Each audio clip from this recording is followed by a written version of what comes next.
நாமத்துக்கு சோதனை மையம் உண்டாவதாக. இந்த காலை ஆராதனைக்கு வந்திருக்க ஒவ்வொருவரையும் நான் ஆண்டவராகிய இயேசு கிறிஸ்துவின் நாமத்தினாலே அன்போடு வாழ்த்து வரவேற்கிறேன். கர்த்தர் ஒவ்வொருவரையும் ஆண்டவர் ஆசீர்வதிப்பாராக. ஹல்லேலூயா, ஹல்லேலூயா. போராட்டம் போராடு, எல்லையை நாடு, அல்லல் தொல்லை அணுகிடும் நில்லாமல் ஓடு. நல்ல போராட்டம் போராடு, எல்லையை நாடு, அல்லல் தொல்லை அணுகிடும் நில்லாமல் ஓடு. பாரம் பாவம் தள்ளிலக்கை நோக்கி நேராய் ஓடு, தேவன் நியமித்த ஓட்டம். பாரம் பாவம் தள்ளிலக்கை நோக்கி நேராய் ஓடு, தேவன் நியமித்த ஓட்டம். பின்னானவை மறந்தே முன்னோக்கியே ஓடு, கண்மலை கிறிஸ்துவின் மேல் கண்பதித்தோடு.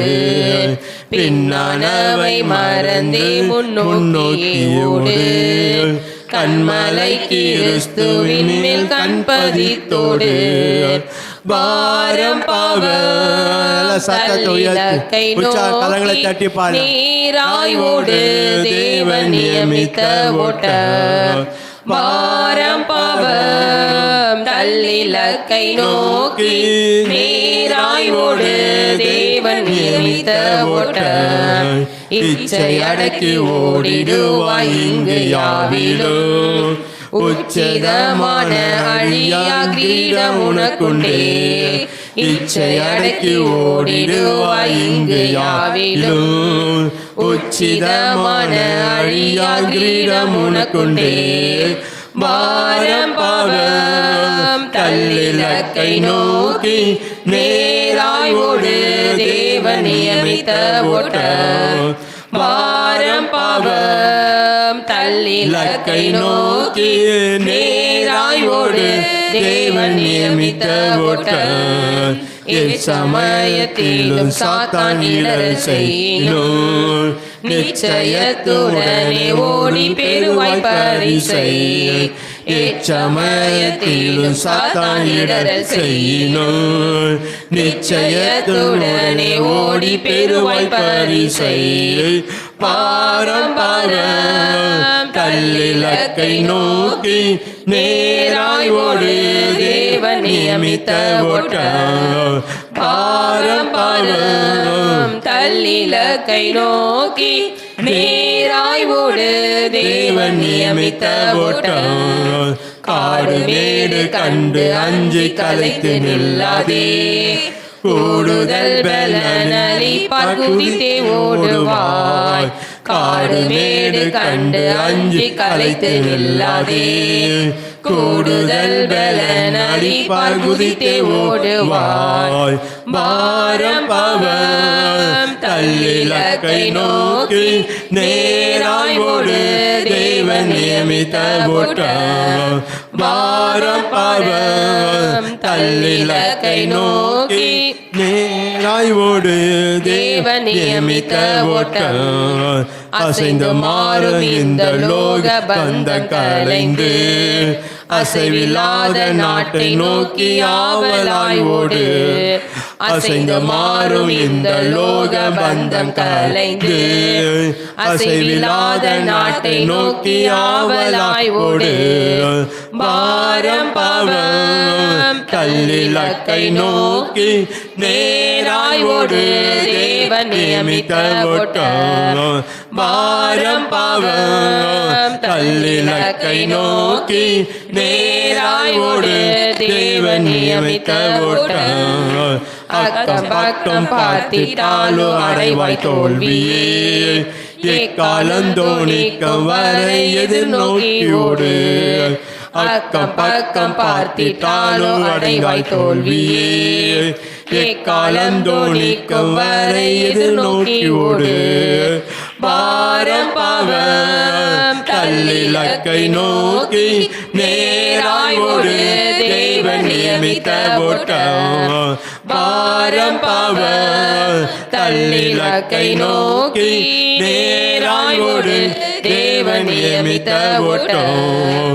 ஓட்ட முடியும் நாள் சமீபம் உள்ளம் பூரிப்பாய் பாட்டு பாடி ஆனந்திப்பாய் பரமன் வீட்டிலே. ஓட்ட முடியும் நாள் சமீபம் உள்ளம் பூரிப்பாய் பாட்டு பாடி ஆனந்திப்பாய் பரமன் வீட்டிலே. பாரம் பாவம் கல்லிலக்கை நோய் பேராய் ஓடு தேவன் நியமித்த ஓட்டம். பாரம் பாவம் கல்லிலக்கை நோக்கி நேராய் ஓடு தேவன் நியமித்த ஓட்டம். நல்ல போராட்டம் போராடி ஓட்டம் முடித்து வல்ல விசுவாசம் காத்தால் நீதியின் கிரீடம். நல்ல போராட்டம் போராடி ஓட்டம் முடித்து வல்ல விசுவாசம் காத்தால் நீதியின் கிரீடம். பாரம் பாவம் கல்லிலக்கை நோக்கி நேராய் ஓடு தேவன் நியமித்த ஓட்டம். பாரம் பாவம் கல்லிலக்கை நோக்கி நேராய் ஓடு தேவன் நியமித்த ஓட்டம். கர்த்தருடைய நாமத்துக்கு ஸ்தோத்திரம் உண்டாவதாக. இந்த நாளிலும் கூட நம்ம ஒரு வசனத்தை நாம் தியானித்து நாம் ஜெபிக்க போகிறோம்.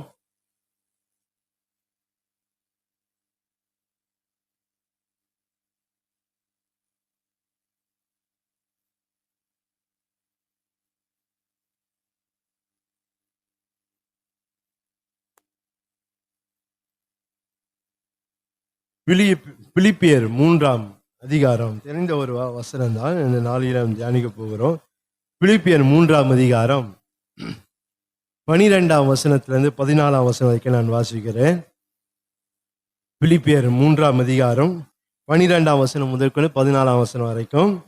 நான் அடைந்தாயிற்று அல்லது முற்றும் தேறியவனானேன் என்று எண்ணாமல் கிறிஸ்து இயேசுவினால் எதற்காக பிடிக்கப்பட்ட அதை பிடித்து கொள்ளும்படி ஆசையாய் தொடர்கிறேன். சகோதரரே, அதை பிடித்து கொண்டேன் என்று நான் எண்ணுகிறது இல்லை. ஒன்று செய்கிற பின்னானவைகளை மறந்த முன்னானவைகளை நாடி கிறிஸ்து இயேசுக்கள் தேவனை அழைத்த பரம அழைப்பின் பந்தை பொருளுக்காய் இலக்கை நோக்கி தொடருகிறேன். ஸ்தோத்திரம் ஆண்டவரே, நன்றியோடு நாங்கள் ஸ்தோத்தரிக்கிறோம், துதிக்கிறோம். அல்லது இம்மட்டமா எங்களோடு கூட இருந்து அப்பா நீங்கள் நடத்தி வருகிற இந்த கிருபைகளுக்காக நமக்கு ஸ்தோத்திரம். ஆண்டவரே தேவரே, இந்த வேலையிலும் நாங்கள் தியானிக்க முடிய கர்த்தர் கொடுத்த அந்த வேத வசனத்துக்காகவும் ஸ்தோத்திரம். ஆண்டவர் நீதாமே ஆண்டவரை நீங்கள் ஆசீர்வதிக்க முடியாது ஜெபிக்க இதன் மூலமாக எங்களோடு நீ என்ன பேச வேண்டுமோ கர்த்தர் அது எங்களோடு கூட நீங்கள் முகமுகமாக தேவன் பேசி எங்களை ஆசீர்வதிக்க முடியாது ஜெபிக்கிறோம். இதை கேட்கிற பார்க்கிற யாராக இருந்தால் தேவன் அவங்களோடு கூட தேவன் பேச வேண்டும் நாங்கள் ஜெபிக்கிறோம். நிறைய ஆசீர்வதிங்க, பெரிய காரியங்களை கர்த்தர் செய்யுங்க. இயேசு கிறிஸ்துவின் நாமத்தில் ஜெபிக்கிறோம் பிதாவே, ஆமென். ஹல்லேலூயா, ஹல்லேலூயா. கர்த்தரின் நாமத்தில் ஸ்தோத்திரம் உண்டாவதாக. ஒரு செகண்ட் இந்த 14ஆம் வசனத்தை 14ஆம் வசனத்தை தான் நம்ம நாளில் தியானிக்க போகிறோம். பிலிப்பியர் 3ஆம் அதிகாரம் 14ஆம் வசனம்.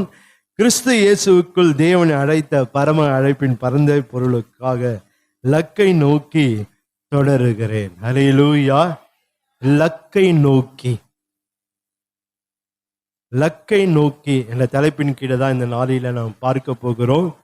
நம்முடைய வாழ்க்கையை நாம் பார்க்கும்போது நாம் லக்கை நோக்கி நம்ம வாழ்க்கை காணப்பட வேண்டும். நம்முடைய வாழ்க்கை ஒரு லக்கை நோக்கி நம்ம வாழ்க்கை பயணிக்கிறதாக இருக்க வேண்டும். நம்ம வாழ்க்கையில நம்ம நடைமுறை வாழ்க்கையில எடுத்து பார்க்கும்போது நம்ம ஒவ்வொருக்கும் ஒவ்வொரு விதத்துல ஒரு லக்கு இருக்கு.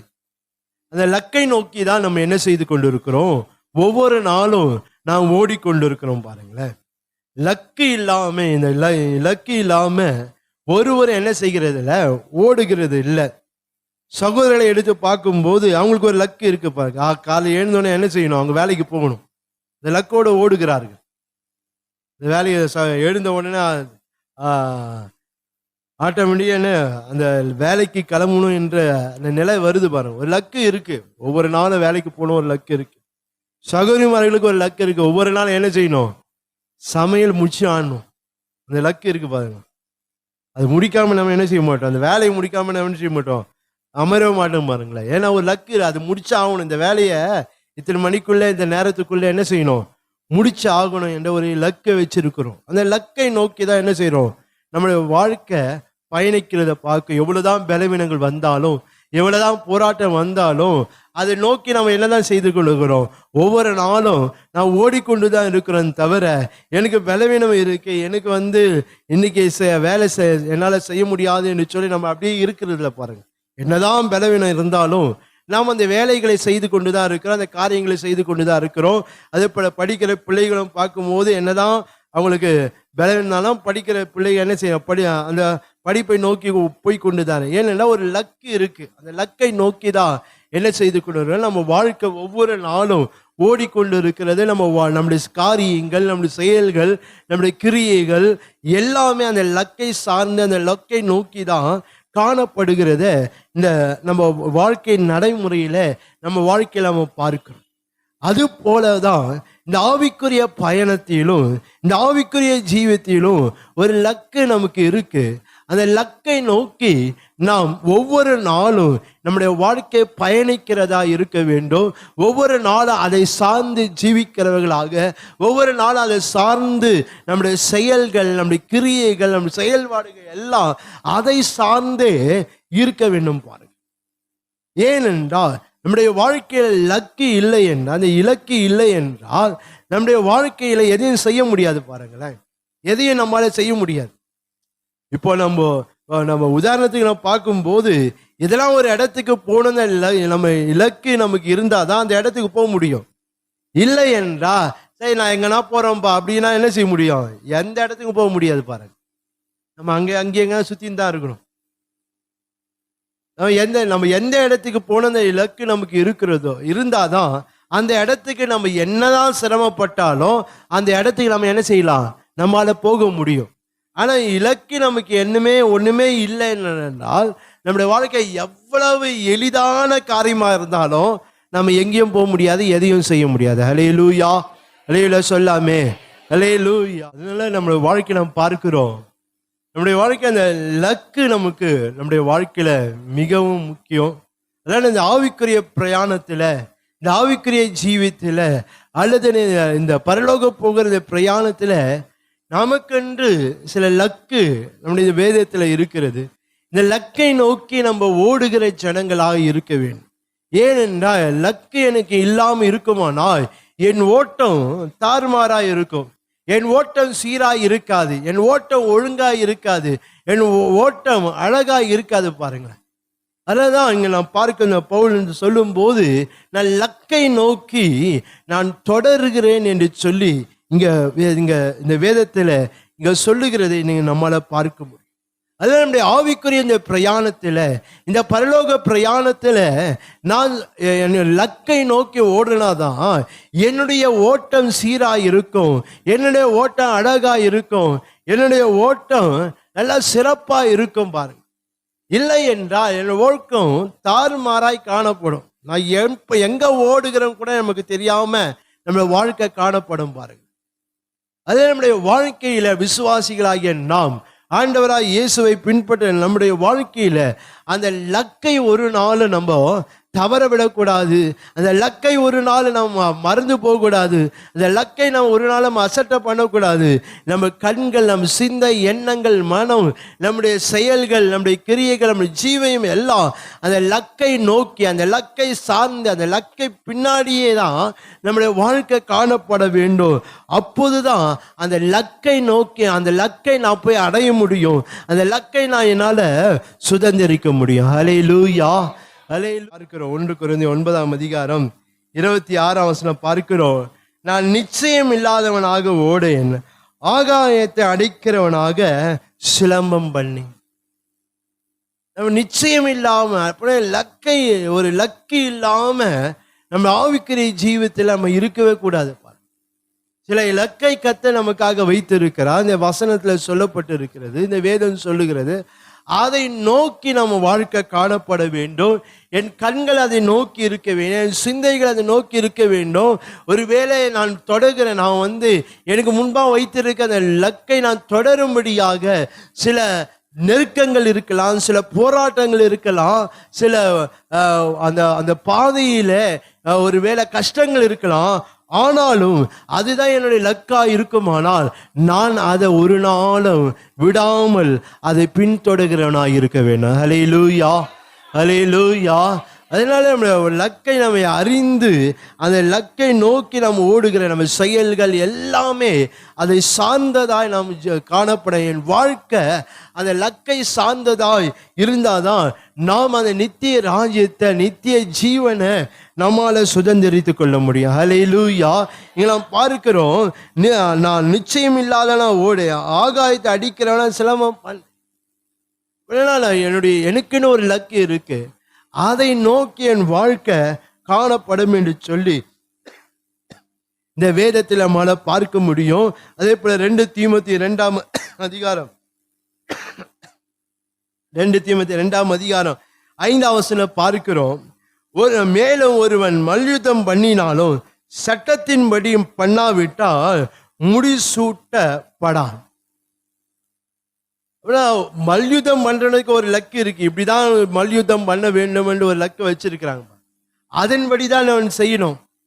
அவன் அந்த லக்கை சார்ந்து அவன் அது அந்த சட்ட திட்டத்தின்படி அவன் அந்த மல்யுத்தம் பண்ணாம அவன் ஜெயித்தாலும் அந்த ஜெயம் அவனுக்கு இருக்காது. பாரு, இப்ப நம்முடைய வாழ்க்கையில தேவன் நமக்கு வைத்திருக்க அந்த லக்கை நோக்கி நம்முடைய வாழ்க்கை ஒவ்வொரு நாளும் தொடர்கிறதாய், ஒவ்வொரு நாளும் அந்த லக்கை சார்ந்ததாய், அந்த லக்கை சார்ந்த ஜீவியமாய் செயல்பாட நம்ம வார்த்தை எல்லாம் நம்முடைய வாழ்க்கை நடைமுறை எல்லாமே அந்த லக்கை சார்ந்ததாய் காணப்பட வேண்டும். ஹல்லேலூயா, ஹல்லேலூயா. அதனால் நம்முடைய வாழ்க்கையில் விசுவாசம் நம்ம சிந்தையில் நம்ம எண்ணங்களிலே நாம் பதித்து கொள்ள வேண்டிய ஒரு காரியம் என்னவென்றால், எனக்காக வைக்கப்பட்ட அந்த லக்கை நோக்கி ஒவ்வொரு நாளும் நான் அதை தொடர்கிறவனாக, என் வாழ்க்கை அதை சார்ந்ததாக, அதை ஒட்டி ஜீவிக்கிறதாக காணப்படுகிற ஒரு வாழ்க்கையாக என் வாழ்க்கை இருக்க வேண்டும் என்றது சிந்தை, அந்த மனம், நம்முடைய வாஞ்ச, அந்த விருப்பம், அந்த ஏக்கம் நமக்குள்ளே எப்போதும் இருக்க வேண்டும். ஹல்லேலூயா, ஹல்லேலூயா சொல்லாமே, ஹல்லேலூயா. அந்த நாளில் ஒரு 3 காரியத்தை இந்த நாளில் பார்க்க போகிறோம். நீங்க அதே பிலிப்பியர் 3 அதிகாரத்தில் அதுக்கு முன்னான வசனங்களில பார்க்கும்போது அந்த லக்கு எப்படிப்பட்ட ஒரு லக்கு என்று சொல்லி 3 காரியத்தை இங்க நாம் பார்க்க முடியும். குறிப்பாக பிலிப்பியர் 3 அதிகாரம் 9 வசனத்திலிருந்து வாசித்து பார்க்கும்போது ஒரு 3 காரியத்தை அங்க சொல்லுவதை நம்மால பார்க்க முடியும். ஒன்று, லக்கை நோக்கி. முதலாவது என்னவென்றால் முடிவு பரியந்தம் மகிமைப்படுத்த வேண்டும். 2, முடிவு பரியந்தம் மறுரூபப்படுத்த வேண்டும். 3, முடிவு பரியந்தம் மகிழ்ச்சிப்படுத்த வேண்டும். இந்த 3 லக்கை இங்க பவுல் இங்க குறிப்பிடுகிறத இந்த வேத வசனம் நம்மளால பார்க்க முடியும். ஒன்று, நாம் பார்க்க லக்கை நோக்கி. நான் ஒரு எனக்குன்னு ஒரு லக்கு இருக்கு, என்ன முடிவு பரியந்தம் மகிமைப்படுத்த வேண்டிய ஒரு லக்கை நோக்கி நம்முடைய வாழ்க்கை காணப்பட வேண்டும். முடிவு பரியந்தம் நாம் மகிமைப்படுத்துகிற ஒரு லக்கு நமக்கு இருக்க வேண்டும். இங்க வேத வசனத்துல அங்க வாசித்து பார்க்கும்போது இந்த 9 வசனத்துல பார்க்கிறோம், நான் கிறிஸ்துவை ஆதாயப்படுத்தி கொள்ளும்படிக்கும் நியாயப்பிரமாணத்தினால் வருகிற சுயநீதி உடையவனாயிராமல் கிறிஸ்துவை பற்றும் விசுவாசத்தினால் வருகிறதும் விசுவாசம் மூலமாய் தேவனால் உண்டாகிறதுமான நீதியை உடையவனாயிருந்து கிறிஸ்துவுக்குள் இருக்கிறவன் என்று காணப்படும்படிக்கும். நாம் பார்க்கிறோம், இங்க யாரை அவர் மகிமைப்படுத்துகிறார் என்றால் இங்க தேவனை இங்க மகிமைப்படுத்துகிறத பார்க்க சொல்லுகிறாரு. என்ன, நான் கிறிஸ்துவை ஆதாயப்படுத்தி கொள்ளும்படிக்கும் நியாயப்பிரமாணத்தில் வருகிற சுயநீதியை உடையவனாயிராமல். முதல் அப்படி இருந்தாரு, சுயநீதி உடையவனாய். நியாயப்பிரமாணத்தில் வருகிற நீதி உடையவனதான் பவுல் இருந்தாரு. அவர் சொல்றாரு, நான் நியாயப்பிரமாணத்தை குற்றம் சாட்டப்படாதவன்னு சொல்றாரு. ஆனால் இங்க வசனத்துல சொல்றாரு, நியாயப்பிரமாணத்தில் வருகிற சுயநீதி உடையவனாய் இராமல் கிறிஸ்துவை பற்றும் விசுவாசத்தினால் வருகிறதும் விசுவாசம் மூலமாய் தேவனால் உண்டாகிறதுமான நீதியை உடையவனாய். அப்படி என் சுயநீதியை நான் சாராம தேவன நீதியை நான் சாருகிறேன் என்று சொல்லி இங்க தேவனை இங்க மையமைப்படுத்துகிறத பார்க்கிறோம். ஹல்லேலூயா, ஹல்லேலூயா. என் வாழ்க்கையில ஒரு இலக்கு இருக்கு, என்ன? தேவனா முடிவு பரியந்தம், அப்படின்னா என்னுடைய ஜீவன் முடிகிற வரைக்கும் அல்லது இயேசு கிறிஸ்து வருகிற வரைக்கும் ஒரு என்னுடைய லக்கை நோக்கி என் வாழ்க்கை காணப்பட, என்ன? நான் அவரை மையமைப்படுத்துகிறவனாய் இருக்க வேண்டும். ஹல்லேலூயா, ஹல்லேலூயா. எல்லா காரியத்திலும் நான் தேவனை நான் மையமைப்படுத்துகிறவனாய் நான் காணப்பட வேண்டும். அந்த லக்கை நோக்கி நாம் ஒவ்வொரு நாளும் நாம் வாழ்க்கையில நாம் போகிறவர்களா இருக்கணும். என்னுடைய ஜீவியம், என்னுடைய செயல்கள், என்னுடைய நடைமுறைகள் எல்லாமே அதை சார்ந்தே இருக்க வேண்டும். என்னுடைய வாழ்க்கை, என்னுடைய செயல்கள், என்னுடைய கிரியைகள் எல்லாம் தேவனை மகிமைப்படுத்துகிறதா, தேவனுடைய காரியங்களை மகிமைப்படுத்துகிறதா என்று நான் ஒவ்வொரு நாளும் நம்முடைய வாழ்க்கையை ஆராய்ந்து பார்க்க வேண்டும். ஏனென்றால் அதுதான் எனக்கு கொடுக்கப்பட்ட லக்கு. ஹல்லேலூயா, ஹல்லேலூயா. அந்த லக்கை நோக்கி என் வாழ்க்கை இருக்க வேண்டும். அந்த லக்கை நோக்கி என் ஆவிக்குரிய பிரயாணம் இருக்க வேண்டும். என் ஆவிக்குரிய வாழ்க்கை இருக்க, என் ஆவிக்குரிய ஜீவியம் அந்த லக்கை நோக்கி இருக்க வேண்டும். இல்லை என்றால் என் ஆவிக்குரிய ஓட்டம் சரியா இருக்காது, சீரா இருக்காது. பாருங்க, தேவனை மையமைப்படுத்தாத ஒரு லக்கு நான் இல்லாம இருப்பேனால் என்னுடைய ஓட்டம் நல்லா ஒழுங்கா இருக்காது. என்னோட ஓட்டம் ஒழுங்கற்றதா இருக்கும், தாறுமாறா என் ஓட்டம் இருக்கும். மிகவும் நான் ஜாக்கிரதையாக நம்முடைய வாழ்க்கையில எனக்கென்று கொடுக்கப்பட்டத லக்கை நோக்கி நான் ஓடுகிறவனாய் இருக்க வேண்டும். என் லக்கை நோக்கி என் ஜீவன் இருக்க வேண்டும். எனக்கு கொடுக்கப்பட்ட லக்கு என்ன? நான் எல்லா காரியத்திலும் தேவனை மகிமைப்படுத்த, தேவனுடைய நாமத்தை மகிமைப்படுத்த வேண்டும். தேவனுடைய செயல்களை, தேவனுடைய கிரியைகளை நான் மகிமைப்படுத்துகிறவனாக நான் காணப்பட வேண்டும். ஹல்லேலூயா, ஹல்லேலூயா. அது நம்முடைய வாழ்க்கையை நம்ம ஆராய்ந்து பார்த்து நம்முடைய லக்கை நோக்கி நான் ஓடுகிறேனா, என் வாழ்க்கை அந்த லக்கை நோக்கி காணப்படுகிறதா என்று நம்முடைய ஒவ்வொரு நாளும் ஜீவியத்தை நாம் ஆராய்ந்து பார்க்க வேண்டும்.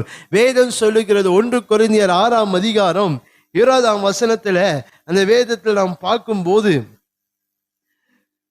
கிரயத்துக்கு கொல்லப்பட்டீர்களே, ஆகையால் தேவனை உடையவர்களாகிய உங்கள் சரீரத்தினாலும் உங்க ஆவியினாலும் தேவனை மகிமைப்படுத்துங்கள். தேவனை மகிமைப்படுத்தணும். நான் எதை மகிமைப்படுத்தி கொண்டிருக்கிறேன் என்று நாம் பார்க்க வேண்டும். சில வேளையில் என்னுடைய காரியத்தை தான் நான் மகிமைப்படுத்தி கொண்டிருக்கிறேன். என்னுடைய செயல், என்னுடைய சுய காரியத்தை தான், என்னுடைய சுய விருப்பத்தை தான் நான் என்ன செய்ய மகிமைப்படுத்தி கொண்டிருக்கிறேன். ஆனால் எனக்கு கொடுக்கப்பட்ட லக்கு என்ன? நான் தேவனை நான் மகிமைப்படுத்துகிறவனாக இருக்க வேண்டும். ஹல்லேலூயா, ஹல்லேலூயா. என்னுடைய செயல் தேவனை மகிமைப்படுத்துகிறதா? என்னுடைய கிரியை தேவனை மகிமைப்படுத்துகிறதா? என்னுடைய ஜீவியம் தேவனை மகிமைப்படுத்துகிறதா?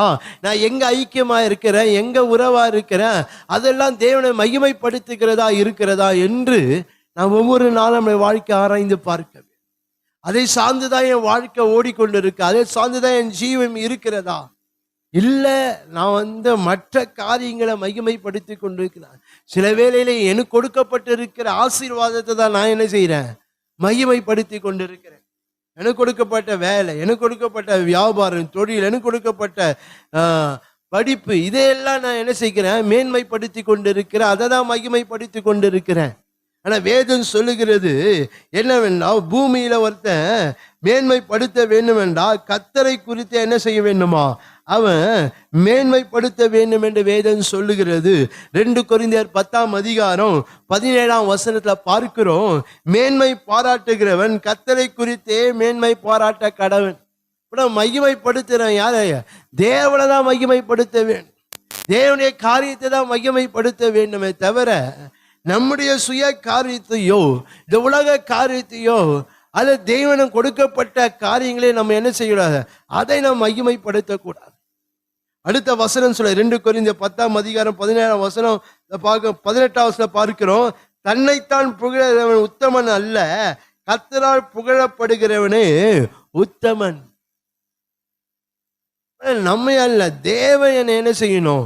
என்னை ஆசீர்வதிக்கணும், கர்த்தரை புகழ் வேணும். அப்பனா நான் அவரை மகிமைப்படுத்தணும். பாருங்க, அவரை நாம் எல்லா காரியத்திலையும் நாம் அவரை மகிமைப்படுத்த வேண்டும்.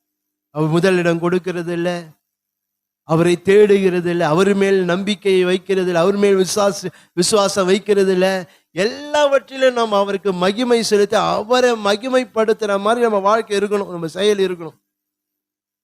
இருக்கிறதா என்று நாம் பார்க்க. ஏன் என்றால் அதுதான் நம்முடைய லக்கு. என்னுடைய லக்கு இல்லை என்றா, என் லக்கு எனக்கு தெரியலனா நான் எப்படி ஓட முடியும்ப்பா?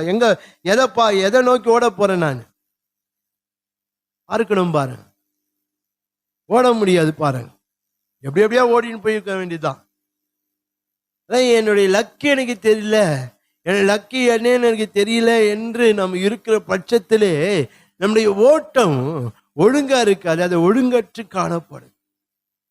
அதை மிகவும் ஜாக்கிரதையா கர்த்தர் எனக்கென்று வைத்திருக்கிற லக்கை நோக்கி நம்முடைய வாழ்க்கை ஓடுகிறதாய் காணப்பட வேண்டும். என் செயல் கர்த்தரை மகிமைப்படும், என் பேச்சு, என்னுடைய வார்த்தை, என்னுடைய பழக்க வழக்கங்கள் எல்லாம், என்னுடைய வாழ்க்கை எல்லாம் ஆண்டவரை மகிமைப்படுத்துகிறதாக நம்முடைய வாழ்க்கை காணப்பட வேண்டும். ஹல்லேலூயா. 1 கொரிந்தியர் 10:31 பார்க்கும்போது அந்த வசனம் அதான் சொல்லுகிறது பாருங்க. எதை செய்தாலும் எல்லாவற்றையும் தேவனுடைய மகிமைக்கென்று செய்யுங்கள். சொல்றாரு, நீங்க புசித்தாலும் குடித்தாலும் எதை செய்தாலும் எல்லாவற்றையும் தேவனுடைய மகிமைக்கென்றே செய்யுங்கள். சாப்பிடத்துல கூட பாருங்க, அதுல கூட தேவனை மகிமைப்படுத்தணும் அப்படின்னு சொல்றேன். சில வேளையில சில பேருக்கு புசித்தம், சில சாப்பாடே தெய்வம் தான் அவங்களுக்கு. இல்ல சாப்பிடாம இருக்க முடியாது பாருங்க, சாப்பிட்டே இருப்பாங்க சில பேர். இதெல்லாம் இருக்கு பாருங்க. இதெல்லாம் பார்க்கும்போது இதெல்லாம் தேவனை நம்ம மகிமைப்படுத்த, எல்லா காரியத்திலையும் நாம் தேவனை மகிமைப்படுத்த, நாம் எதற்கு நம்ம முதலிடம் கொடுக்கிறோமோ பார்க்கணும் பாருங்க. நாம் தேவனை மகிமைப்பட, தேவனுக்கு நாம் முதலிடம் கொடுத்து நம்ம வாழ்க்கையில நாம் வாழ்கிறவர்களாக இருக்க வேண்டும். அப்போதான் நம்முடைய வாழ்க்கை ஆசீர்வாதமா இருக்கும் பாருங்க. அப்போதான் என்னுடைய ஓட்டம் சீரா இருக்கும், என் ஓட்டம் அதை நோக்கி காணப்படும். என் ஓட்டம் எப்போதும் அது அந்த ஓட்டத்துல அந்த லக்கை நோக்கி என்னால் என்ன செய்ய முடியும்? அடைய முடியும். இதோ ஒரு நாளில கர்த்தருடைய நாமத்தை நான் மகிமைப்படுத்த என்று அல்ல, நான் முடிவு பரியந்தம் ஆண்ட வருகை மட்டும் நான் ஒவ்வொரு நாளும் என்ன செய்ய வேண்டும்? நான் தேவனை மகிமைப்படுத்துகிறவனாக இருக்க வேண்டும். ஹல்லேலூயா. 1 பேதுரு 4:11 இங்க வாசித்து பார்க்கும் போது, ஒருவன் போதித்தால் தேவனுடைய வாக்கியங்களோடு போதிக்க கடவன், ஒருவன் உதவி செய்தால் தேவன் தந்தருளும் பலத்திலும் செய்ய கடவன். எல்லாவற்றிலும் இயேசு கிறிஸ்து மூலமாய் தேவன் மகிமைப்படும்படியே செய்வீர்களாக. எல்லாவற்றிலும் தேவனுடைய நாம மகிமைப்படும். ஏனென்றால் ரோமர் 1:21 பார்க்கிறோம், தேவனை மகிமைப்படுத்தாம இருந்தவருடைய இருதயம் இருள் அடைந்தது என்று சொல்லி அந்த வேத வசனம். தேவனை அறிந்து அவங்க அவர்கள் மகிமைப்படுத்தாம இருந்ததுனால அவங்க இருதயம் இருள் அடைந்தது என்று சொல்லி ரோமர் 1:21 தேவனை அறிந்திருந்து அவர் தேவன் என்று மகிமைப்படுத்தாமலும் ஸ்தோத்திரம் இருந்து தங்கள் சிந்தனை வீணரான உணர்வில்லாத அவருடைய இருதயம் இருள் அடைந்தது. அதே நம்முடைய வாழ்க்கையில நம்ம பார்க்க வேண்டும், நாம் தேவனை நாம் மகிமைப்படுத்துகிறோம். இல்ல தேவனுக்கு பிரியமில்லாத காரியம் தெரிஞ்சு நம்ம என்னவோ செய்து கொண்டு இருக்கிறோம். தேவன் இது என் வாழ்க்கையில விரும்பல அப்படி இருந்தால் கூட நாம் அந்த காரியத்தை செய்து கொண்டுதான் இருக்கிறோம் பாருங்க. அதிலே தேவனை மகிமைப்படுத்த, இது தேவனுக்கு பிரியம் இல்லையா, இது தேவனுக்கு விருப்பம் இல்லையா, இதை நான் விட்டுடுறேன் என்று நம்ம தேவனை மகிமைப்படுத்த மாட்டோம். நமக்கு வருகிற நன்மையை தான் நம்ம என்ன செய்து கொண்டு இருக்கிறோம்? நாம் மகிமைப்படுத்துகிறோம். நம்முடைய சுய காரியங்கள் தான். எனக்கு எதுக்கு நான் எது செய்யணும் இருக்கணும் அதை தான் நான் செய்யறேன் தவிர ஆண்டவர் என் வாழ்க்கையை நான் என்ன செய்யணும் ஆண்டவர் விரும்புகிறாரோ அதை நான் என்ன செய்கிறது இல்லை. அதிலே நான் திருப்தி அடைஞ்சிறேன். நான் என்ன செய்யணுமோ அதுல செய்கிறதுனால் நான் திருப்தி அடைஞ்சிறேன் தவிர ஆண்டவர் வாழ்க்கையில என்ன செய்யணும், நான் என்ன செய்யணும், அவர் விரும்புகிறாரோ அதை நான் செய்யணும் என்ற அந்த சிந்தை நமக்கு இல்லை. பாருங்க, நான் என்ன செய்யணும் ஆண்டவர் விரும்புகிறேன் அதை செய்யதாதான் நான் தேவனை மகிமைப்படுத்துகிறேன்னு அர்த்தம். ஹல்லேலூயா, ஹல்லேலூயா. அந்த லக்கை நோக்கி தான் நம்முடைய வாழ்க்கை காணப்பட வேண்டும். அந்த லக்கை நோக்கி என் ஜீவியம் காணப்பட வேண்டும். அந்த லக்கை நோக்கி என் காரியங்கள் காணப்படும் போதுதான் நான் அந்த லக்கை அடைய முடியும். நான் அந்த நித்திய ராஜ்யத்தை, அந்த நித்திய ஜீவனை என்னால சுதந்திரிக்க முடியும். ஹல்லேலூயா, ஹல்லேலூயா. அதை போய் சொல்லும் போது சொல்றாரு, பின்னானவைகளெல்லாம் மறந்து முன்னானவைகளை நோக்கி லக்கை நோக்கி நான் தொடருங்க. அப்படின்னா என்னை பின்னுக்கு இழுக்கிற எந்த காரியம், அப்படின்னா தேவனை மகிமைப்படுத்தாத எந்த காரியமும் நான் விட்டு நான் லக்கை நோக்கி தொடருகிறேன் என்று சொல்லி இந்த வேத வசனம் பார்க்கிறோம். ஹல்லேலூயா, ஹல்லேலூயா. அதே இந்த நாளிலே நான் ஒரு தீர்மானம் எடுக்கணும். என்ன? தேவனை மகிமைப்படுத்தாத எந்த செயலையும் எந்த காரியம் வாழ்க்கையில நான் செய்ய மாட்டேன். என் வாழ்க்கையில என் வாழ்க்கையில நான் விட மாட்டேன். தேவனை மகிமைப்பட எந்த செயலும் என் வாழ்க்கையில ஒரு நாள் இருக்க விட மாட்டேன். அதெல்லாம் நான் அகற்றி தேவன் மகிமைப்படுத்துகிற மட்டும் என் வாழ்க்கையில நான் செய்ய வேண்டிய ஒரு தீர்மானம் என்னுடைய வாழ்க்கையில எடுக்க. ஏனென்றால் அது நமக்கு கொடுக்கப்பட்ட இலக்கு. அந்த லக்கை நான் அசட்டை பண்ணுவேனானால், அந்த லக்கை நான் தவற விடுவேனானால் என் ஆவிக்குரிய பிரயாணத்தின் முடிவு எப்படி இருக்குன்னு தெரியாது. முடிவு இருக்கு நம்மளுக்கு. அந்த முடிவு எனக்கு நல்லா இருக்கணும். முடிவு நல்லா இருக்கணும். ஆரம்பம் எப்படி வந்து இருக்கலாம், ஆனா முடிவு நல்ல முடிவா இருக்கணும். அந்த முடிவை ஏன்னா முடிவை நம்ம முடிவை நோக்கி தான் போய் கொண்டு இருக்கிறோம். அந்த என்னுடைய முடிவு, இந்த பிரயாணத்தின் முடிவு, இந்த ஆவிக்குரிய பிரயாணத்தின் முடிவு எனக்கு நல்ல மாதிரியா இருக்கணும். பாருங்க, நல்லா இருக்கணும். அதற்கு எனக்கு கொடுக்கப்பட்ட லக்கை நோக்கி என் ஓட்டம் இருக்க வேண்டும். ஹல்லேலூயா. என் லக்கை நோக்கி என் ஜீவியம் காணப்பட வேண்டும். அதை சார்ந்து என்னுடைய செயல்கள் இருக்கு. அப்போதான் என்னுடைய ஓட்டம் நல்லா இருக்கும், என் முடிவும் நல்லா இருக்கும். பாருங்க, இன்றைக்கு இன்றைக்கு நம்முடைய வாழ்க்கையில இப்ப இருக்கிற சூழ்நிலை நல்லா இருக்கா, போதும் அப்படிதான் நினைத்து கொண்டு இருக்கிறோம். இயேசுவை அறியாத ஜனங்களை தான் செய்து கொண்டு இருக்கிறாங்க. இயேசு அறிந்த நம்மும் அதுதான் செய்து கொண்டு இருக்கிறோம். இப்போ நல்லா இருக்கிற நாம் போதும்பா, பின்னாடி பார்த்துக்கலாம்.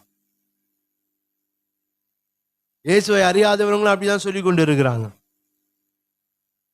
ஆனா நாம் அதற்காக அழைக்கப்படல. எனக்குள்ள ஒரு முடிவு இருக்கு. அந்த முடிவு எனக்கு ஜெயமா இருக்கணும். அந்த முடிவு எனக்கு சம்பூரணமா இருக்கணும். அந்த முடிவு எனக்கு ஆசீர்வாதமா இருக்க வேண்டும் என்றால் எனக்காக கொடுக்கப்பட்ட லக்கை நோக்கி ஒவ்வொரு நாளும் என் வாழ்க்கை பயணிக்கிறதா இருக்க வேண்டும். அதுக்கு பின்பாக என் வாழ்க்கை காணப்பட வேண்டும். அந்த லக்கை நான் தவற விடுவேனானால், அந்த லக்கை நான் இழப்பேனானால், அந்த லக்கை நான் அசட்டை பண்ணுவேனானா என் முடிவு எதிர்பார்த்தபடி இருக்காது.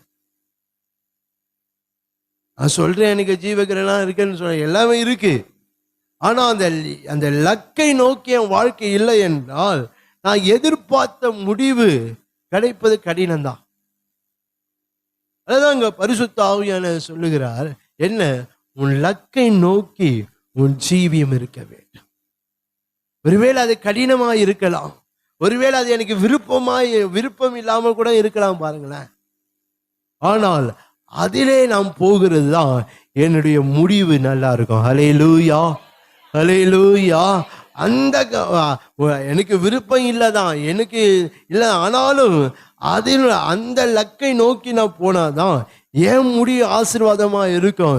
இப்போது கஷ்டமா இருக்கும், ஆனா என் முடிவில் எனக்கு வருகிற அந்த ஆசீர்வாதம் மகிமையா இருக்கும். ஹல்லேலூயா, ஹல்லேலூயா. அதனால நம்முடைய வாழ்க்கையை அந்த முடிவு பரியந்தம் நாம் மகிமைப்படுத்த வேண்டும். நான் தேவனை நான் மகிமைப்படுத்துகிற ஜனமாயிருக்க வேண்டும். ஹல்லேலூயா, ஹல்லேலூயா. ஏன் நான் தேவனை மகிமைப்படுத்துவேனோ, அவர் சகலத்தையும் இலவசமாய் கொடுத்தவர். அவர் இலவசமாய் கொடுத்தவர். எதை? எனக்கு ரட்சிப்பை இலவசமா கொடுத்திருக்கிறாரு, எனக்கு விடுதலை இலவசமாய் கொடுத்திருக்கிறாரு, எனக்கு மீட்பை இலவசமாய் கொடுத்திருக்கிறாரு. இந்த ரட்சிப்பை பெறுவதற்கு நான் எந்த முயற்சியும் பண்ணல, எதையும் நான் செய்யல. ஆனா இது எனக்கு இலவசமாய் கொடுக்கப்பட்டிருக்கு. ஹல்லேலூயா, ஹல்லேலூயா சொல்லாமே, ஹல்லேலூயா. நான் தேவனை ஏன் அவ இலவசமாய் கொடுத்தவர். விலையேறப்பட்ட ரட்சிப்பு என்று வேதம் சொல்லுங்க. இந்த பூமியில ஒருவராலும் எவ்வளவு பணம் கொடுத்தாலும் வாங்க முடியாத ஒரு ரட்சிப்பு. ஆனால் அது எனக்கு எப்படி கொடுக்கப்பட்டிருக்கு? எனக்கு அது இலவசமாய் கொடுக்கப்பட்டிருக்கிறது. ஹல்லேலூயா, ஹல்லேலூயா சொல்லாமே, ஹல்லேலூயா. அது எனக்கு இலவசமாய் கொடுக்கப்பட்டிருக்கிறது. அல்ல, அந்த தேவனை நாம் ஒவ்வொரு நாளும் நாம் என்ன செய்ய வேண்டும்? நாம் அவரை மகிமைப்படுத்துகிறவர்களாக இருக்க வேண்டும். ஒரு நாள் அந்த ரட்சிப்பை விட்டு நம்ம என்ன செய்யக்கூடாது?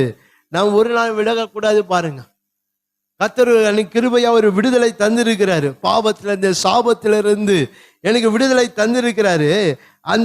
அதுல இருந்து நம்ம என்ன செய்யக்கூடாது? நம்ம வழி விலைக்கு போகக்கூடாது. பாருங்களேன், அதனால நம்முடைய வாழ்க்கையில நாம் பார்க்க வேணும். கர்த்தர் சகலத்தையும் எனக்கு இலவசமாய் கொடுத்தது. இந்த ரட்சிப்பு, இந்த விடுதலை எல்லாம் எதற்குரியது? இது பரலோக சொத்து. இது ரட்சிப்பு என்பது பரலோக சொத்து. அதை நம்ம கொடுத்திருக்கிறார் ஆண்டவர். ஹல்லேலூயா, ஹல்லேலூயா. விடுதலை எங்கிருந்து வந்தது? பரலோகத்திலிருந்து கட்டளையிடப்பட்டு இருக்கு. வேதம் பரலோகத்திலிருந்து ஒரு கட்டளையிட பெற்றா நீங்க என்ன செய்ய மாட்டீங்க? பெற்றுக்கொள்ள மாட்டீங்க. அப்புறம் ரட்சிப்பு எனக்கு எங்கிருந்து வந்தது? அது பரலோகத்தினுடைய சொத்து. அது விடுதலை பரலோகத்தினுடைய சொத்து. பாருங்களேன், ஆனா அது எனக்கு இலவசமாய் கொடுத்திருக்கிறார். ஹல்லேலூயா, ஹல்லேலூயா. அந்த இலவசமாய் கொடுத்த அந்த தேவனை நான் மகிமைப்படுத்துகிறேனா? இன்னைக்கு ரட்சிப்பை விட்டு வழி விலகி இருக்கிறோம். இன்னைக்கு கொடுத்த விடுதலையை விட்டு நம்ம அது எதுல இருந்து விடுதலை பெற்ற நம்ம அதுல தான் நம்ம என்ன செய்யறோம்? அடிமையா காணப்படுகிறோம். சில வேலைகளில் எதுல இருந்து என்னை மீட்டாரோ அதுலதான் திருப்பியும் போய் கொண்டு இருக்கிறேன். உலகத்திலிருந்து என்னை மீட்டாரு. உலகத்திலிருந்து எனக்கு உலக காரியத்திலிருந்து, உலக அடிமைத்தனத்தை விடுதலை தந்தார். மறுபடியும் நான் எது பின்னாடி தான் போய் கொண்டு இருக்கிறேன்? உலகத்துக்கு பின்னாடி தான் போய் கொண்டு இருக்கிறேன். இன்னும் உலகத்தானாவே தான் இருந்து கொண்டு இருக்கிறேன். நான் முதல்ல உலகத்தாரா இருந்தோம். ஆனா ஆண்டவர் இலவசமா எனக்கு ரட்சிப்பை தந்து என்னை மீட்டு என்னை விடுதலை தந்தாரு. ஆனா இப்போதான் நான் எப்படிதான் இருக்கிறேன்? இன்னும் உலகத்தானாவா தான் ஜீவித்து கொண்டு இருக்கிறேன். உலகம் என்ன சொல்லுதோ அப்படிதான் செய்து கொண்டு இருக்கிறேன். உலகம் எப்படி வழி காட்டுதோ அந்த வழியாதான் போய் கொண்டு இருக்கிறேன். வேதம் சொல்லுகிற வழியில நம்ம நடக்க முடியல. பாருங்க, வேதம் காட்டுகிற வழியில, வேதம் காட்டுற வெளிச்சத்துல நம்ம வாழ்க்கை இல்லை. பாருங்க, உலகம் எனக்கு என்ன வெளிச்சத்தை காட்டுதோ, உலகம் என்ன வழி காட்டுதோ அதுலதான் இருக்கிறோம். நம்ம என்ன ஆண்டவரை தெரிஞ்சுக்கணும், அவ்வளவுதான். அதே நம்முடைய வாழ்க்கையில லக்கை நோக்கி என் பிரயாணம் இருக்க வேண்டும். என் லக்கை நோக்கி என் ஆவிக்குரிய ஜீவன் இருக்க வேண்டும். என்ன? நான் அவரை மகிமைப்படுத்த வேண்டும். என்னுடைய செயல்களினால், என் கிரியைகளினால, எல்லாவற்றினாலும் நான் அவரை மகிமைப்படுத்துகிறவனாக இருக்க வேண்டும். ஹல்லேலூயா, ஹல்லேலூயா. நான் அது போல இருக்கிறேனா? அந்த லக்கை நோக்கி தான் வாழ்க்கை போய்கொண்டிருக்கா? அந்த லக்கை நோக்கி தான் நான் ஜீவித்து கொண்டிருக்கிறேனா? அந்த லக்கை நோக்கி தான் என் பிரயாணம் காணப்படுகிறதா என்று ஒவ்வொரு நாளும் நம்மை ஆராய்ந்து பார்க்க வேண்டும். ஹல்லேலூயா, ஹல்லேலூயா. இலவசமாய் கொடுத்த மகிமைப்படுத்த அது மாத்திரம் இல்ல, இரக்கம் செய்தவரை மகிமைப்படுத்தணும். அவர் எனக்கு இரக்கம் செய்திருக்கிறார். பாருங்க, அக்கிரமங்களினால மரித்த, பாவத்தினால் மரித்த எனக்கு இரக்கம் பாராட்டி இருக்கிறார். அவருடைய சொந்த பிள்ளையாய், அவருடைய சொந்த ஜனமாய், பரிசுத்த ஜாதியாய் ஆண்டவர் என்னை மாற்றும், என் வாழ்க்கை மாறும்படியான இரக்கம் ஆண்டு கிடைச்சிருக்கு. பாருங்க, அந்த இரக்கத்துக்கு நான் என்ன செய்து கொண்டு இருக்கிறேன்னு பார்க்கணும். ஆண்டவர் எனக்கு இரக்கம் பாராட்டி இருக்கிற, யாருக்கும் கிடைக்காத ஒரு இரக்கம். இன்னும் பூமியில எத்தனையோ பேர் ரட்சிக்கப்படாது இருக்கிறாங்க. ஆனா அதன் மத்தியில கர்த்தனை ரட்சித்து இருக்கிறார். ஆண்டவரை தெரிந்து கொண்டு இருக்கிறார். எவ்வளவு இரக்கம் பாருங்க. ஆனா அந்த இரக்கத்தை நம்ம என்ன செய்து கொண்டு இருக்கிறோம்? அசட்டை பண்ணி கொண்டு இருக்கிறோம். ஆண்டவர் என்னை தெரிந்து கொண்டு இருக்கிறார். ஏதோ சொல்லுகிறோம், உலகத்துல பைத்தியங்களை தெரியும். பைத்தியமாக இருக்கிற நம்ம உலகத்தை எத்தனை ஞானவான்கள் இருக்கிறாங்க, ஞானிகள் இருக்கிறாங்க. அவர்களாம் தெரிந்து கொள்ள நம்மை தெரிந்து கொண்டார் வர. அது எவ்வளவு பெரிய இரக்கம் பாருங்களேன். ஆனா அந்த இரக்கத்தை எவ்வளவாய் நான் இந்த இரக்கத்தை மேன்மை பாராட்டி கொண்டு இருக்கிறேன். என்ன நம்ம வாழ்க்கையில பார்க்கணும் பாருங்க.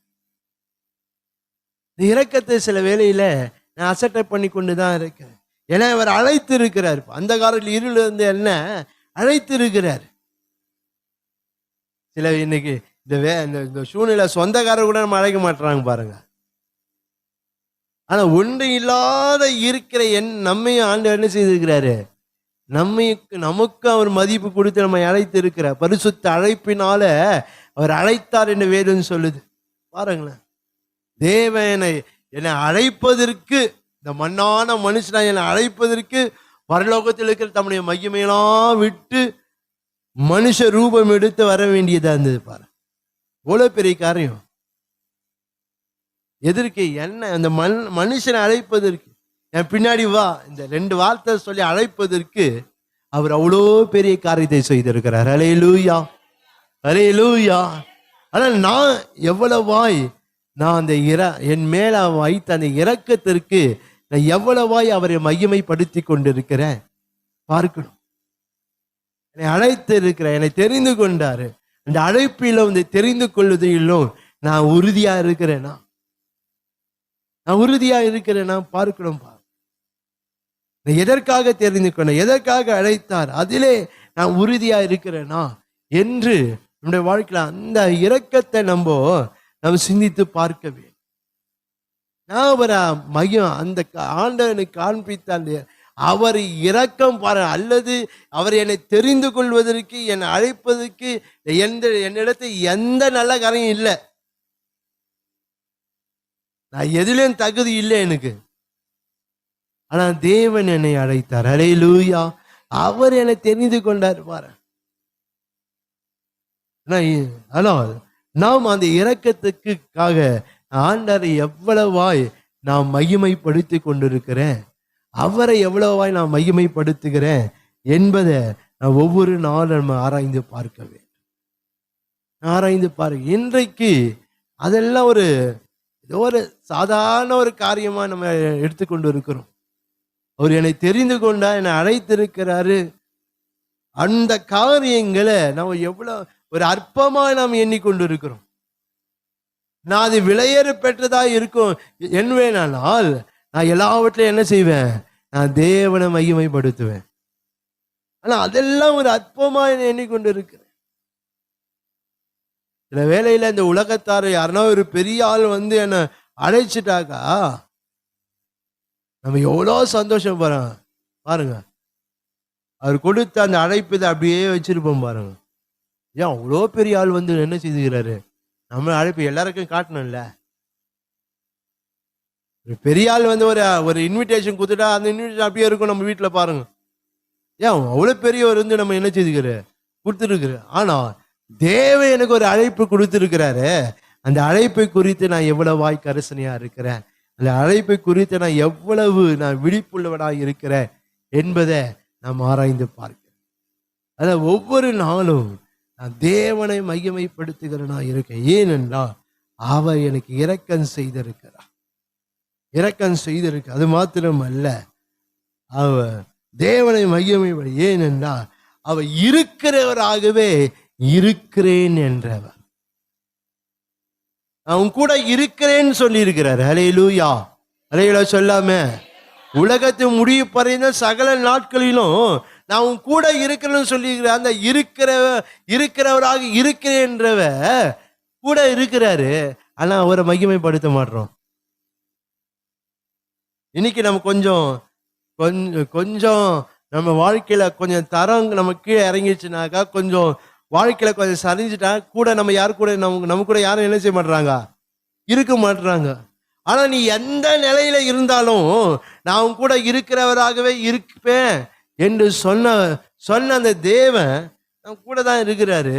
ஆனா அவரை என்ன செய்ய மாட்டோம், நம்ம மகிமைப்படுத்த மாட்டோம், அவருடைய காரியங்களை மகிமைப்படுத்த மாட்டோம். பாருங்க, கூட தான் இருக்கிறாரு, ஆனா அவருடைய காரியங்களை எவ்வளவா நாம் மகிமைப்படுத்துகிறோம், அவரை நான் எப்படியா அவருக்கு எவ்வளவு நான் முக்கியத்துவம் கொடுத்து நான் அவரை மகிமைப்படுத்துகிறேன் பார்க்கணும். பாருங்க, பெருசா வீட்டுல மாட்டிருப்போம் பாருங்க, எல்லார் வீட்லயும் இருக்கும். எல்லார் வீட்லயும் என்ன இருக்கும்? இந்த வீட்டின் தலைவர் சொல்லுங்களேன், இயேசு. அது மட்டும் தான் இருக்கும். வீட்டுக்கு தலைவர் யாரா இருக்க மாட்டாரு? இயேசா இருக்க மாட்டார். வீட்டுல என்னென்னவோ இருக்கும் பாருங்க. வீட்டின் தலைவர் இயேசு. அந்த வீடு முழுவதும் இயேசுதான் ஆளுகை செய்யணும். ஹல்லேலூயா, ஹல்லேலூயா. அப்பனா ஆண்டவர் இயேசு என்ன எதெல்லாம் பிரியப்படுறாரு அதுதான் அந்த வீட்டுல இருக்கணும். அது எதை விரும்புறாரு அதுதான் இருக்கணும். அவர் எதை விரும்ப அதுதான் செய்யணும். அதெல்லாம் நம்ம இல்லை, மாட்டிடா அதை போ. மற்றபடி நாம தான் எல்லாத்தையும் செய்யணும் பாருங்க. மற்றபடி நான் சொல்றதுதாங்க, நான் எப்படி செய்யறேன்னா அப்படிதான் நான் இருக்கணும். அப்படிதான் நம்ம வாழ்க்கையில போய்கொண்டு இருக்கு. ஏதோ பேருக்காக நம்ம என்ன செய்யணும், சில வேலையில செய்து கொண்டு இருக்கிறோம். ஆனா எனக்கு என்ன ஒரு லக்கு இருக்கு, அந்த லக்கை நோக்கி நான் என் வாழ்க்கை இருக்கணும். ஏனென்றால் அந்த சர்வ வல்லமையுள்ள தேவன் என் கூட இருக்கிறாரு. அவரை நான் மையமைப்படுத்து, அவர் மையமைப்படுத்தாத நான் பட்சத்தை இருப்பேனால் என்னுடைய முடிவு நல்லா இருக்குமான்ட்டு நம்ம யோசித்து பார்க்கணும். அதனால நம்ம மிகவும் ஜாக்கிரதையா என் முடிவு நல்லா இருக்கணும் என்றால் முடிவு பரியந்தோ நான் அவரை மகிமைப்படுத்துகிறவனா இருக்கணும். ஹல்லேலூயா, ஹல்லேலூயா. இலவசமாய் கொடுத்தவரை, இரக்கம் செய்தவரை, இருக்கிறவராக இருக்கிறேன் என்றவரை நான் ஒவ்வொரு நாளும் மகிமைப்படுத்த அந்த லக்கை நோக்கி என் ஜீவியம் காணப்பட வேண்டும். ஹல்லேலூயா, ஹல்லேலூயா. இது முதல் காரியம். இரண்டாவதா நாம் பார்க்கும்போது பார்க்கிறோம், முடிவு பரியந்தம் மறுரூபப்படுத்த வேண்டும். இந்த பிலிப்பியர் 3ஆம் அதிகாரத்தில் நீங்க திருப்பியும் இங்க வாசித்து பார்ப்பீங்களானால் அங்க போல் மறுபடியும் ஒரு காரியத்தை அங்க சொல்லுகிறத இங்க நம்மளால பார்க்க முடியும். பிலிப்பியர் 3ஆம் அதிகாரம் 10ஆம் வசனம் பார்க்கிறோம்.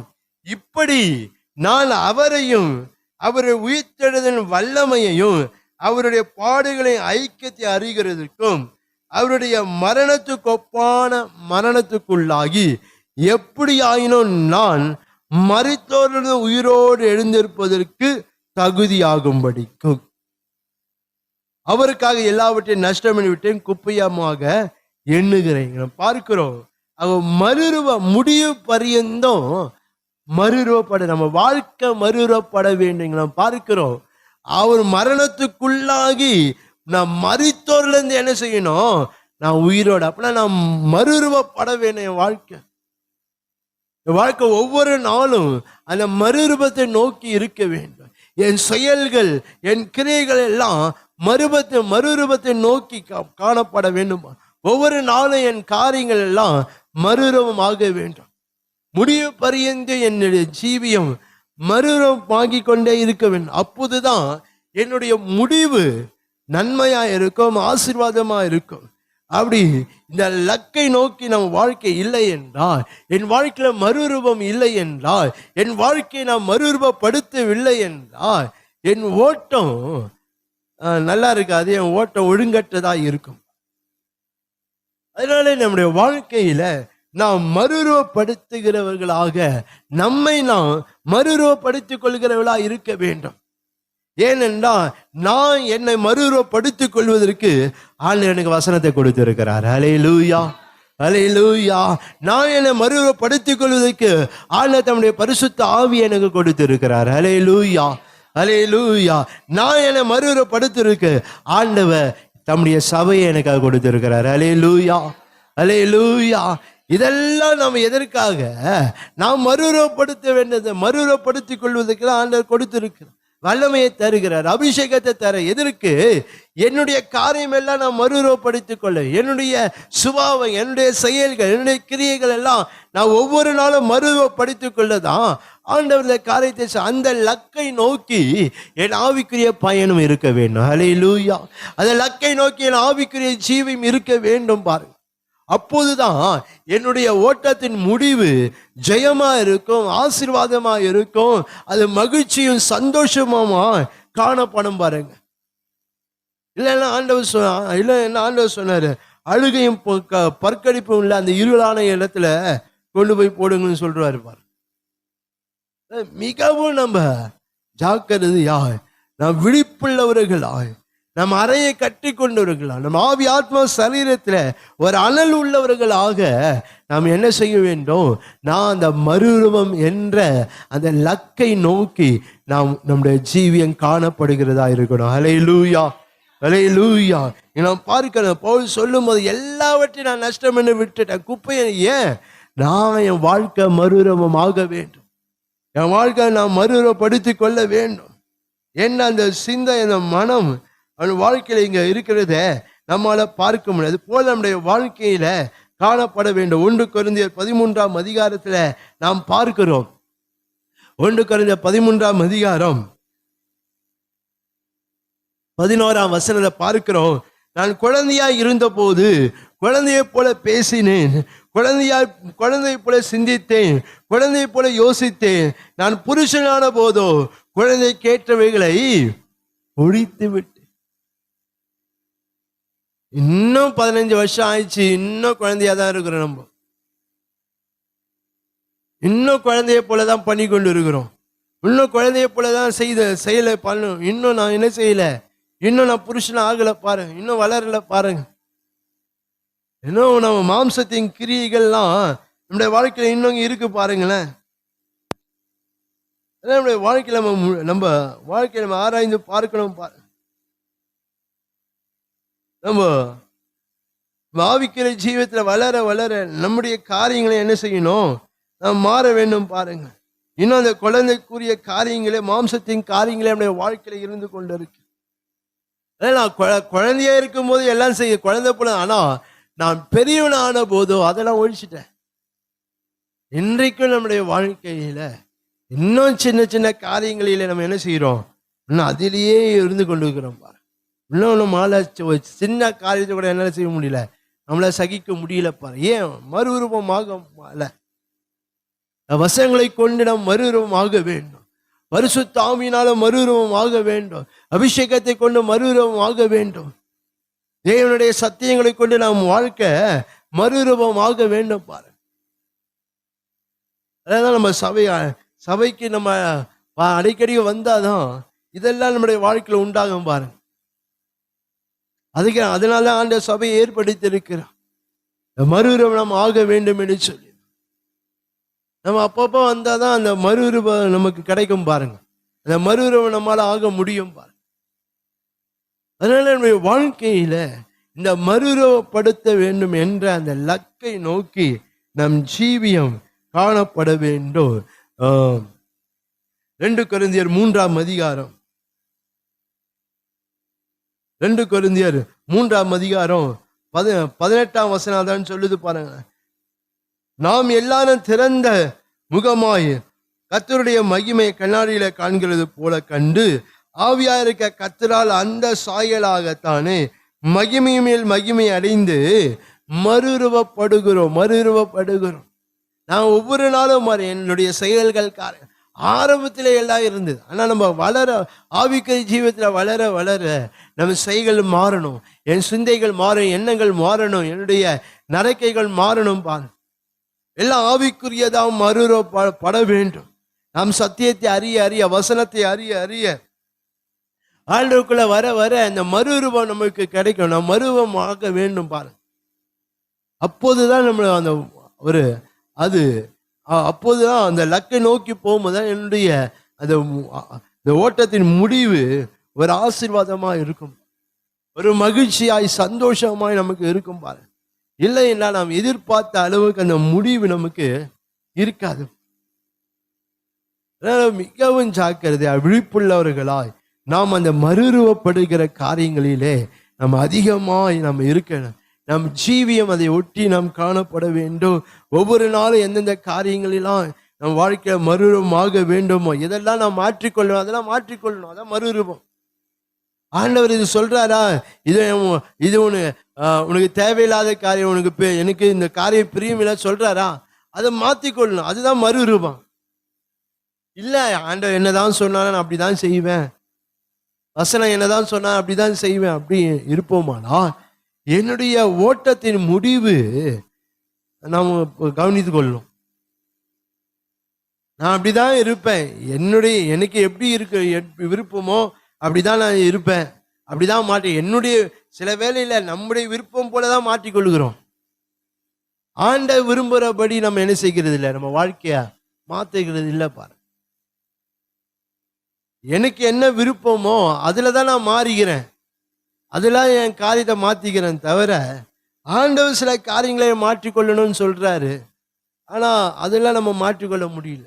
என்னுடைய ஞானத்தின்படி தான் சில காரியங்களை நான் மாத்திக்கிறேன் தவிர, ஆண்டவர் எனக்கு வாழ்க்கையில எதிர்பார்க்கிற காரியங்களை நான் என்ன செய்கிறது இல்லை, நான் மாற்றிக்கொள்கிறது இல்லை. அந்த லக்கை நோக்கி நான் ஓடுகிறதா இருக்கணும். எதனா பிரச்சனை வந்தாதான் நான் மாறேன், இல்லைன்னா என்ன செய்கிறது இல்லை, அப்படிதான் இருப்பேன். எதெல்லாம் பிரச்சனை, எதெல்லாம் போராட்டம், எதெல்லாம் நெருக்கம் அப்படி வந்தாதான் கொஞ்சம் நம்ம அசைகிறோம். அது வரைக்கும் என்ன செய்கிறது இல்லை, நம்ம அசைக்கிறது இல்லை. பார்த்துக்கலாம். ஆண்டவர் சொல்ற இது மாறி, இது தேவையில்லை, நீ இப்படி உன்னை சுத்திகரித்துக்கோ, உன்னை பரிசுத்தப்படுத்திக்கோ, உன்னை மாற்றிக்கொள்ளு சொல்றாரு. ஆனா நம்ம அநேக வேலை செய்கிறது இல்லை. அதனால சில நெருக்கம், சில போராட்டம் வந்த போது நம்ம என்ன செய்யறோம், அப்படி கொஞ்சம் நவுறோம். பாருங்க, அது வரைக்கும் அப்படியே தான் இருப்போம். ஆண்டவர் அதை எதிர்பார்க்கல. ஒவ்வொரு நாளும் என் காரியங்கள் சூழ்நிலாம் கர்த்தர் விரும்புகிறபடி, அவருடைய சித்தத்தின்படி எல்லா காரியமும் நம்ம வாழ்க்கையில மறுரூபம் ஆகிக்கொண்டே இருக்கணும். ஹல்லேலூயா, ஹல்லேலூயா. ரோமர் 12ஆம் அதிகாரம் 2ஆம் வசனம் தான் சொல்லுது. ரோமர் 12ஆம் அதிகாரம் 2ஆம் வசனம் பார்க்க, நீங்க இப்பிரபஞ்சத்துக்கு ஒத்த வேஷம் தெரியாமல் தேவனுடைய நன்மையும் பிரியும் பரிபூர்ண சித்தம் இன்னது என்று பகுத்தறியத்தக்க உங்க மனம் புதிதாகிறதுனா மறுரூபமாகுங்க. இன்னைக்கு நான் எப்படி மறுரூபம் ஆகிக்கொண்டு இருக்கிறேன் என்றால், உலகத்துக்கு ஏத்த போலதான் மறுரூபம் ஆகிக்கொண்டு வருகிறேன்.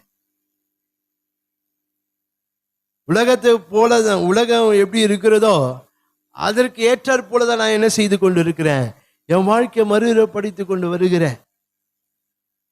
கேட்டா எல்லாமே தெரிஞ்சுக்கணும். நம்ம உலகம் எங்கேயோ போய் கொண்டு இருக்கு. எல்லாமே நம்ம என்ன செய்யணும், அந்த நாளுக்குரிய காரியங்கள்லாம் தெரிஞ்சுக்கணும். ஏன்னா உலகத்துக்கு ஏற்றாற் போலதான், உலக காரியங்கள் ஏற்றாற் போல என் வாழ்க்கையை நான் என்ன செய்து கொண்டு இருக்கிறேன், மாத்தி கொண்டு வருகிறேன். ஆவிக்குரிய காரியங்கள் படி நம்ம என்ன செய்யறதில்ல, மாறவில்லை. பாருங்க, சில வேளையில ஸ்கூல்ல இருந்து பார்க்கும்போது அப்படியே மாறிக்கொண்டே வருது, நம்மளால பார்க்க முடியும். நல்லதான் இல்லைன்னு சொல்ல. ஸ்கூல்ல போகும்போது, காலேஜில் பார்க்கும்போது ஒரு வளர்ச்சி இருக்கும், ட்ரெஸ்ஸில், நடக்கையில, பேச்சில், பழகிறதுல. அப்போ வேலைக்கு போகும்போது அதோட இன்னொரு கொஞ்சம் மாற்றம் வரும். இதெல்லாம் தேவைதான். ஆனா அதே போலவே ஆவிக்குரிய ஜீவியத்தில் நமக்கு இல்லை. பாருங்க, 10 வருஷம் இருந்தாலும் அதே ஸ்டைல தான் இருக்கும். 10 வருஷம் ஆனாலும் நம்ம என்னதான் செய்து கொண்டு இருக்கிறோம், அதே ஜாமம் பண்ண தெரியாது, வேதம் வாசிக்க தெரியாது, இதே நிலையில தான் நம்ம இருந்து கொண்டு இருக்கோம். எதுவும் நம்ம வாழ்க்கையில என்ன செய்யலாம், மறுரூபமாகவே இல்லை. பாருங்க, இந்த காரியம் விட முடியாது. என்னதான் சொன்னாலும் இந்த காரியத்துல நம்ம என்ன செய்ய மாட்டோம், விட மாட்டேன்றோம். இந்த காரியத்தை நம்ம விட்டு கொடுக்க மாட்டேன்றோம். அதிலேயே தான் நிலைச்சு. ஆனா கேட்டா ரசிக்கப்பட்டு 10 வருஷம் ஆச்சு, 15 வருஷம் ஆச்சு. ஆனா ஆண்டவர் இந்த காரியத்தை கொஞ்சம் செய்யினாக்க நம்ம என்ன செய்கிறது இல்லை, நம்ம செய்கிறது இல்லைப்பா. கொஞ்சம் இதெல்லாம் விட்டுருப்பா அப்படின்னா நம்மளாம் விட முடியல. பாருங்க, நான் மறுரூபமாக வேண்டும். பாருங்க, நான் இன்றைக்கு எந்த காரியத்தினால மறுரூபமாகி கொண்டு வருகிறேன், அழிந்து போகிற இந்த உலக காரியத்தினால என் வாழ்க்கை மறுரூபமாய் கொண்டிருக்கிறத தவிர அழியாமல் இருக்கிற இந்த வசனத்தின்படி, இந்த சத்தியத்தின்படி என் வாழ்க்கை மறுரூபமாகாமல் இருக்கிறது. மிகவும் விழிப்பாய் இருந்து என் வாழ்க்கை இந்த வசனத்தின்படி, இந்த சத்தியத்தின்படி, கர்த்தர் கொடுத்த இந்த அபிஷேகத்தின்படி என் வாழ்க்கை ஒவ்வொரு நாளும் மறுரூபமாக்கப்பட்டு கொண்டே இருக்க வேண்டும். ஹல்லேலூயா. அந்த லக்கை நோக்கி நாம் காணப்பட, அப்போதுதான் நம் முடிவு பரியந்தம் நாம் மறுரூபப்படுத்த வேண்டும் என் ஜீவியத்தை, என் வாழ்க்கையை, என் செயல்களை, என் கிரியைகளை. அப்போதான் என்னுடைய முடிவு ஆசீர்வாதமாய் நன்மையாய் இருக்கும். ஹல்லேலூயா, ஹல்லேலூயா, ஹல்லேலூயா. நான் முடிவு பரியந்தம் மறுரூபப்படுத்த, என்னுடைய காரியத்துல நான் மறுரூபப்படுத்தணும். என்னுடைய செயல்கள், நடக்க, என்னுடைய ஜீவி, என் குடும்பம், என்னுடைய எல்லா காரியத்தையும் நான் மறுரூபப்படுத்த வேண்டும். எப்படி? தேவனுக்கு ஏற்றார் போல மறுரூபப்படுத்த.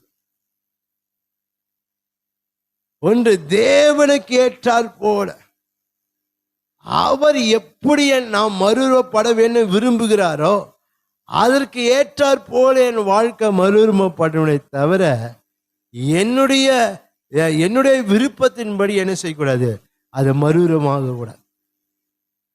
தேவன் எப்படிலாம் என் வாழ்க்கை மறுரூபப்படணும்னு விரும்புகிறாரோ தேவனுக்கு ஏற்றார் போல என் வாழ்க்கை மறுரூபமாகவே. அதான் வேதம் சொல்லுகிறேன், அவர் இருக்கிற வண்ணமாகவே நாமும் இருக்கிறதுனால அவரை தரிசிக்கிறது அவரை போல இருப்போம் என்று சொல்லி 1 யோவான் 3ஆம் அதிகாரத்துல நம்மளால பார்க்க முடியும். 1 யோவான் 3ஆம் அதிகாரம் 2ஆம் வசனம் பார்க்கிறோம். பிரியமான, இப்போது தேவனுடைய பிள்ளைகளாய் இருக்கிறோம், இனி எவ்விதமாய் இருப்போம் என்று இன்னும் வெளிப்படவில்லை. ஆகிலும் அவர் வெளிப்படும் போது அவர் இருக்கிற வண்ணமாகவே நாம் அவரை தரிசிப்பதினால் அவருக்கு ஒப்பா இருப்போம் என்று அறிந்திருக்கிறோம். ஹல்லேலூயா. அவருக்கு ஒப்பா இருப்போம் என்று சொல்லி இந்த வேத வசனத்துல நம்மால பார்க்கிறோம். நாம் அவருக்கு ஒப்பா இருக்க வேண்டும். தேவனுக்கு ஏற்றாற் போல என்னுடைய நான் மறுரூபம் ஆகிறேன் என்றால் அது தேவனுக்கு ஏற்றாற் போல நான் மறுரூபம் ஆகிற ஜனமாய் இருக்க வேண்டும். ஹல்லேலூயா, ஹல்லேலூயா சொல்லாமே, ஹல்லேலூயா. நான் அப்படியாய் நாம் காணப்படணும். அதான் தேவனுக்கு ஏற்றாற் போல நான் மறுரூபப்படுகிறேனா என்று நாம் பார்க்க வேண்டும். அடுத்ததா பார்க்கும்போது குருவுக்கு ஏற்றாற் போல மறுரூபப்படணும். அவர் எனக்கு குருவா இருக்க, நான் அவருடைய சீஷனா இருக்கிறேன், நான் சீஷனா இருக்கிறேன் என்று சொல்லுகிறேன்னா நான் எப்படி மறுரூபப்படணும்னா என்னுடைய இஷ்டத்தின்படி அல்ல, குருவிற்கு ஏற்றாற் போல நான் மறுரூபப்பட வேண்டும். ஹல்லேலூயா, ஹல்லேலூயா. வேத வசனம் அதாவது லூக்கா 6ஆம் அதிகாரத்துல பார்க்கிறோம். லூக்கா 6ஆம் அதிகாரம் 40ஆம் வசனத்துல நாம் பார்க்கும்போது சீஷர் தன் குருவுக்கு மேற்பட்டவன் அல்ல, தேறினனை எவனும் தன் குருவை போல் இருப்பான். ஹல்லேலூயா. அவர் எப்படி இருக்கிறாரோ அவர் என்ன விரும்புகிறார் அது போலவே நாம் மறுரூபப்படணும். என் காரியங்கள் மறுரூபப்படுத்திக் கொள்ள வேண்டும். அந்த குரு எப்படி இருக்கிற அது போல நான் என்ன செய்யணும், நான் மறுரூபப்படுத்திக் கொள்ள வேண்டும். பாரு, அது போல நம்முடைய ஜீவியம் இருக்கணும். முடிவு பரியந்தம் இந்த மறுரூபப்படுத்துறதுக்கு நோக்கி என் வாழ்க்கை காணப்பட வேண்டும்.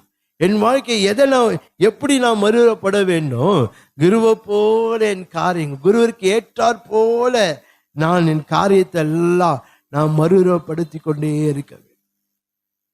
அப்போதுதான் என்னுடைய முடிவு ஜெயமாகவும் ஆசீர்வாதமாகவும் இருக்கும். அதனால அவர் எப்படி இருக்கிறாரோ அது போல என் காரியங்கள் இருக்கிறதா என்று நாம் பார்க்க வேண்டும். அவர் எப்படி நடக்கிறார், அவர் எப்படி பேசுகிறார், அவர் எப்படி சிந்திக்கிறார், அது போல என்னுடைய காரியங்கள் இருக்க. ஒருவேளை இதெல்லாம் ஒரே நாளில் நடக்குமா? இல்லை. ஒவ்வொரு நாளும் மறுரூபப்படும், ஒவ்வொரு நாளும் அந்த பிரயாசம், ஒவ்வொரு நாளும் அந்த வாஞ்ச, நான் என்னுடைய குரு எப்படி இருக்கிறாரோ அது போல என் வாழ்க்கை இருக்கணும், அது போல என் காரியத்தை நான் மறுரூபப்படுத்திக் கொள்ள வேண்டும். என் அந்த சிந்தை, அந்த வாஞ்சை, அந்த தாகம் நம்முடைய வாழ்க்கை இருந்து அந்த மறுரூபப்படுத்துகிற அந்த லக்கை நோக்கி நம்முடைய வாழ்க்கை காணப்படுமானால் என்னுடைய முடிவு ஆசீர்வாதமாக இருக்கும். ஹல்லேலூயா, ஹல்லேலூயா. என் முடிவு மையமாயா என் முடிவு இருக்கும் பாரு. அதாவது நாம் அது போல இருக்கிறோமா என்று நாம் ஒவ்வொரு நாளும் நம்ம ஆராய்ந்து பார்க்க வேண்டும். நான் குருவை போல என்ன குருவுக்கு ஏற்றாற் போல நான் என் வாழ்க்கை மறுவப்படுத்த வேண்டும். அது மாத்திரமல்ல, எஜமானுக்கு ஏற்றாற் போல மறுவப்படுத்த வேண்டும். எஜமான் எனக்கு வாழ்க்கையில என்ன செய்யறாரோ அவருக்கு ஏற்றாற் போல, அவர் எஜமான், நான் உனக்கு வேலைக்காரன், அவ்வளவுதான். ஆனா அவர் என்னெல்லாம் சொல்றாரோ அதெல்லாம் நான் செய்யணும். அவர் என்னெல்லாம் சொல்றாரோ அதெல்லாம் நான் செய்யணும். பாருங்களேன், அது போல நம்முடைய வாழ்க்கை இருக்கிறதா? அந்த எஜமானுக்கு ஏற்றாற் போல நான் மறுதப்படுகிறேனா என்று நாம் பார்க்கிறோம். வேலைக்காரன் என்ன செய்ய மாட்டான்? எஜமான எதிர்த்து பேச மாட்டான். வேலைக்காரன் என்ன செய்வான்? எஜமான எதிர்த்து எந்த காரியத்தையும் செய்ய மாட்டான். பாருங்களேன், அவர் என்ன சொல்றாரு அதான் செய்வான், அப்படியே கீழ்படிவான். அதுதான் வேலைக்காரன். நம்முடைய வாழ்க்கையில நாம் அது போல இந்த எஜமானுக்கு ஏற்றாற் போல என் காரியம் எல்லாம், ஒரு சின்ன காரியம் சொன்னா அது அப்படியே நம்ம என்ன செய்யணும்? நம்ம செய்யணும், கீழ்படியணும். பாருங்க, சின்ன காரியம்தான். ஆனா ஆண்டவர் சொல்றாரு, என் எஜமான் சொல்றாரு, அதை நான் என்ன செய்யணும்? நான் செய்யணும் என்று அந்த சிந்தை நமக்குள்ள எப்போது இருக்க வேண்டும். பாரு, நான் எதுவும் செய்யுமா, நான் எதுவும் கேட்க மாட்டேன், ஆனா நான் சொன்னா நீங்க கேட்கணும். அப்படிதான் நமக்கு வாழ்க்கை இருக்கு. நீங்க சொன்னா நான் எதுவும் செய்ய மாட்டேன், ஆனா நான் சொன்னா நீங்க செய்யணும். ஆண்டவரே இதை செய்யணும், இதை செய்ய, இந்த காரியத்தை எனக்கு தரணும் அப்படின்னு சொன்னாக்கா நீங்க செய்யணும். ஆனா நீங்க சொன்னா நான் என்ன பண்ண மாட்டேன், நான் செய்யலாம் மாட்டேன். அப்படிதான் நம்முடைய வாழ்க்கையை போய் கொண்டிருக்கு. அவர் செய்யாமல் போனாக்கா நமக்கு எவ்வளவு ஆத்திரம் வருது பாருங்களேன். நான் சொல்லி அவர் செய்யலைன்னா நமக்கு எவ்வளவு ஆத்திரம். நான் பேசுவோம் பாருங்களேன் ஆண்டவர். ஆனா அவர் எவ்வளோ சொல்றாரு, நம்ம என்ன செய்ய மாட்டோம்? செய்ய மாட்டோம். நான் மறுரூபப்படணும். எப்படி என்றால் எஜமானனுக்கு ஏற்றாற் போல நான் மறுரூபப்படணும். அது மாத்திரமல்ல, மணவாளனுக்கு ஏற்றாற் போல நான் மறுரூபப்படணும். மணவாளன் அவ எப்படிப்பட்ட ஒரு மணவாட்டி எதிர்பார்க்கிறாரோ அது போல நாம் மறுரூபப்படணும். நாம் அது போல நாம் மறுரூபப்படுகிறேனா? மணவாளனுக்கு ஏற்றாற் போல நாம் மறுரூபப்படுகிறேனா என்று நாம் பார்க்க வெளிப்படுத்த விஷய பார்க்கிறோம். அது வேதத்துல மணவாட்டி தன்னை ஆயத்தப்படுத்தினாள் என்று சொல்லி வெளிப்பட 21:2 பார்க்கிறோம். பாருங்க, நாம் ஆயத்தப்படணும். நாம் மறுரூபப்படுத்திக் கொள்ள வேண்டும். என்ன? இந்த மணவாளனுக்கு ஏற்றாற் போல. இந்த மணவாளன் என்ன விரும்புறாரு, என்கிட்ட என்ன விரும்புறாரு, எனக்கிட்ட என்ன எதிர்பார்க்கிறாரு, என்கிட்ட எது வேணான்னு நினைக்கிறாரு, அதெல்லாம் நம்ம அறிந்து அதெல்லாம் விட்டுணும். பாருங்க, அதெல்லாம் விட்டுணும், அதெல்லாம் நம்ம மாற்றிக்கொள்ளணும், அதெல்லாம் மறுரூபப்படுத்திக் கொள்ளணும். அப்போதான் இந்த லக்கை நோக்கி நம்ம போனாதான் நம்முடைய ஜீவியம், நம்ம முடிவு ஆசீர்வாதமா இருக்கும். அதாவது மணவாளன் இந்த விருப்பம், இந்த மணவாளனுடைய எதிர்பார்ப்பு, இந்த மணவாளனுடைய ஆசை, இந்த மணவாளனுடைய காரியங்கள் என்னவோ அதை அறிந்து அதுக்கு ஏற்றாற் போல நம்ம என்ன செய்யணும்? நம்ம மறுபடுத்திக் கொள்ளணும். பாருங்க, மறுபடுத்திக் கொள்ளணும். நம்முடைய வாழ்க்கை எப்படியா இருக்கிறது என்று ஒவ்வொரு நாளும் நாம் ஆராய்ந்து பார்த்து இந்த முடிவு பரியந்தம் நான் மறுரூபப்படுத்த வேண்டும் என்ற லக்கை நோக்கி நான் என் வாழ்க்கை, என் ஜீவி, என் பயணம் இருக்குமானால் என்னுடைய முடிவு ஆசீர்வாதமாக இருக்கும். ஹல்லேலூயா, ஹல்லேலூயா. கடைசியா ஒரு காரியத்தை நான் சொல்லி நான் முடிக்க போகிறோம். மூன்றாவதாக, முடிவு பரியந்தம் மகிழ்ச்சிப்படுத்த வேண்டும். நாம் தேவனை மகிழ்ச்சி படுத்துகிற ஜனமா இருக்கணும். என்னுடைய காரியத்தினால ஆண்டவர் மகிழ வேணும். பாருங்களேன், ஆண்டவர் சந்தோஷப்படணும். அது போல நம்முடைய வாழ்க்கையில நம்முடைய ஜீவம் இருக்க வேண்டும். என்னுடைய செயலினால, என்னுடைய வாழ்க்கையினால, நான் ஜீவிக்கிற செயல்களினால என்னுடைய ஜீவியத்தில் ஆண்டவர் சந்தோஷப்படணும், அல்லது ஆண்டவர் மகிழ்ச்சி படுத்துகிற காரியங்கள் நம்ம வாழ்க்கையில செய்யணும். அந்த லக்கை நோக்கி நாம் ஓடுகிறவர்களாக நாம் இருக்க வேண்டும். அந்த பிலிப்பியர் 3ஆம் அதிகாரத்துல மறுபடியும் நீங்க வாசித்து பார்ப்பீங்களானால், இந்த பவுல் சொல்லுகிறத நீங்க பார்க்கும்போது அவர் என்ன சொல்றாரு பாருங்களேன். பிலிப்பியர் 3ஆம் அதிகாரம் 12ஆம் வசனத்தை பார்க்கிறோம். நான் அடைந்தாயிற்று அல்லது முற்றும் தேறினேன் என்று எண்ணாமல் கிறிஸ்து இயேசுவினால் நான் எதற்காக பிடிக்கப்பட்டனோ அதை பிடித்து கொள்ளும்படி ஆசையாய் தொடருகிறார். ஹல்லேலூயா. ஆண்டவர் எவ்வளவு மகிழ்ச்சியா இருப்பார். ஆண்டவராய் இயேசு என்னை எதற்காக பிடித்தாரோ அதை நான் பிடித்து கொள்வேன். ஹல்லேலூயா. பவுல் சொல்லும்போது சொல்ற, எதற்காக என்னை பிடித்தார், எதற்காக என்னை ரட்சித்தார், எந்த காரியத்துக்காக என்னை தெரிந்தெடுத்தார், அதை நான் என்ன செய்வேன், பிடித்து கொள்ள நான் ஆசையாய் தொடர்கிறேன். ஆண்டவர் அதுல எவ்வளவு மகிழ்ச்சியா இருப்பார். ஏனென்றா எதற்காக அவர் ஆண்டவர் தெரிந்தாரோ அதை அவன் பிடிச்சுக்கிறான், அதை அவர் பிடித்துக்கிறது, அதிலே அவர் இருக்கிறதே இங்க நம்மளால பார்க்கிறோம். ஹல்லேலூயா. அது போல நம்முடைய வாழ்க்கையில நாம் தேவனை எல்லா காரியத்திலும் நாம் தேவனை மகிமைப்படுத்துகிறோம், தேவனை மகிழ்ச்சி படுத்துகிறவர்களாக இருக்கணும். எனது செயல் கர்த்தரை மகிழ்ச்சி படுத்தும். நம்ம பிள்ளைகளுடைய செயல் நமக்கு மகிழ்ச்சி படுத்தினாதான் நம்ம எப்படி இருக்கோம், நம்ம சந்தோஷமா இருப்போம். அந்த பிள்ளைகளுடைய செயல் நம்மை துக்கப்படுத்தினா நம்ம என்ன செய்ய மாட்டோம், நம்ம சந்தோஷமா இருக்க முடியாது. அதனால என்னுடைய செயல், என்னுடைய காரியங்கள் எல்லாம் ஆண்டவரை துக்கப்படுத்துதா இல்ல சந்தோஷப்படுத்துதா? நான் அவர் துக்கப்படுத்தி என்னால என்ன செய்ய முடியாது, என்னால வாழ முடியாது.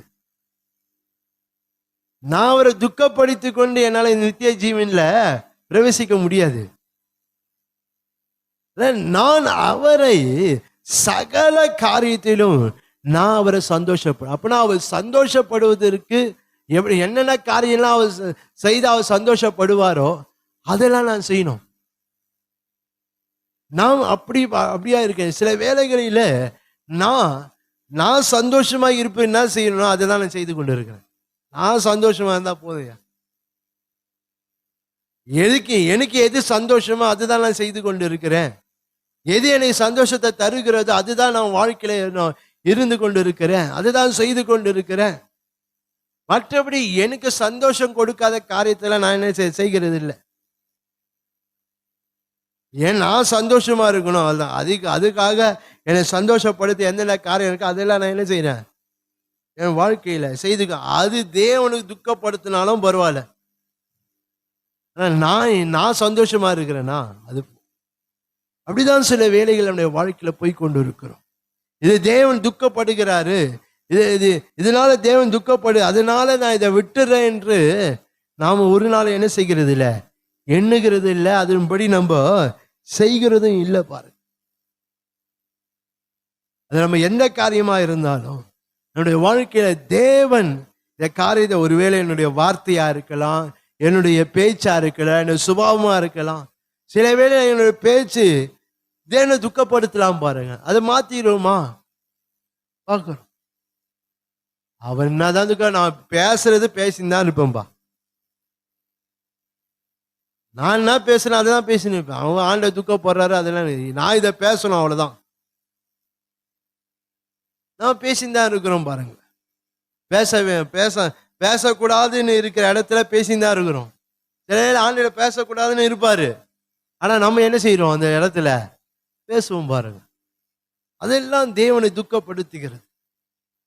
இந்த இடத்துக்கு போகக்கூடாது, இந்த நேரத்துல நம்ம இங்கதான் இருக்கணும் அப்படின்னா அங்க இருந்தாதான் அவரு சந்தோஷப்படுவாரு.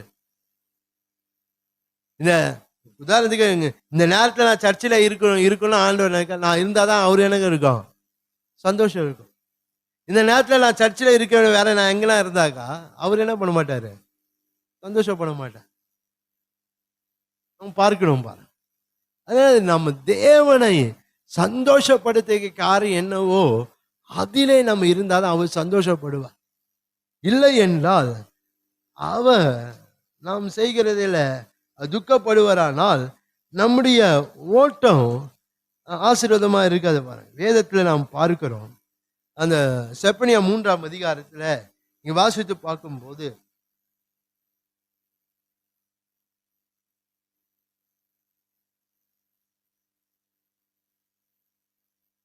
செப்பனியா 3ஆம் அதிகாரம் 17ஆம் வசனம், உன் தேவனாய கர்த்தர் உன் நடுவிலே இருக்கிறார், அவர் வல்லமையுள்ளவர், அவர் ரட்சிப்பார், அவர் உன் பேரில் சந்தோஷமாய் மகிழ்ந்து தம்முடைய அன்பின் நிமித்தம் அமர்ந்திருப்பார், அவர் உன் பேரில் கம்பீரமாய் களி கூறுவார்.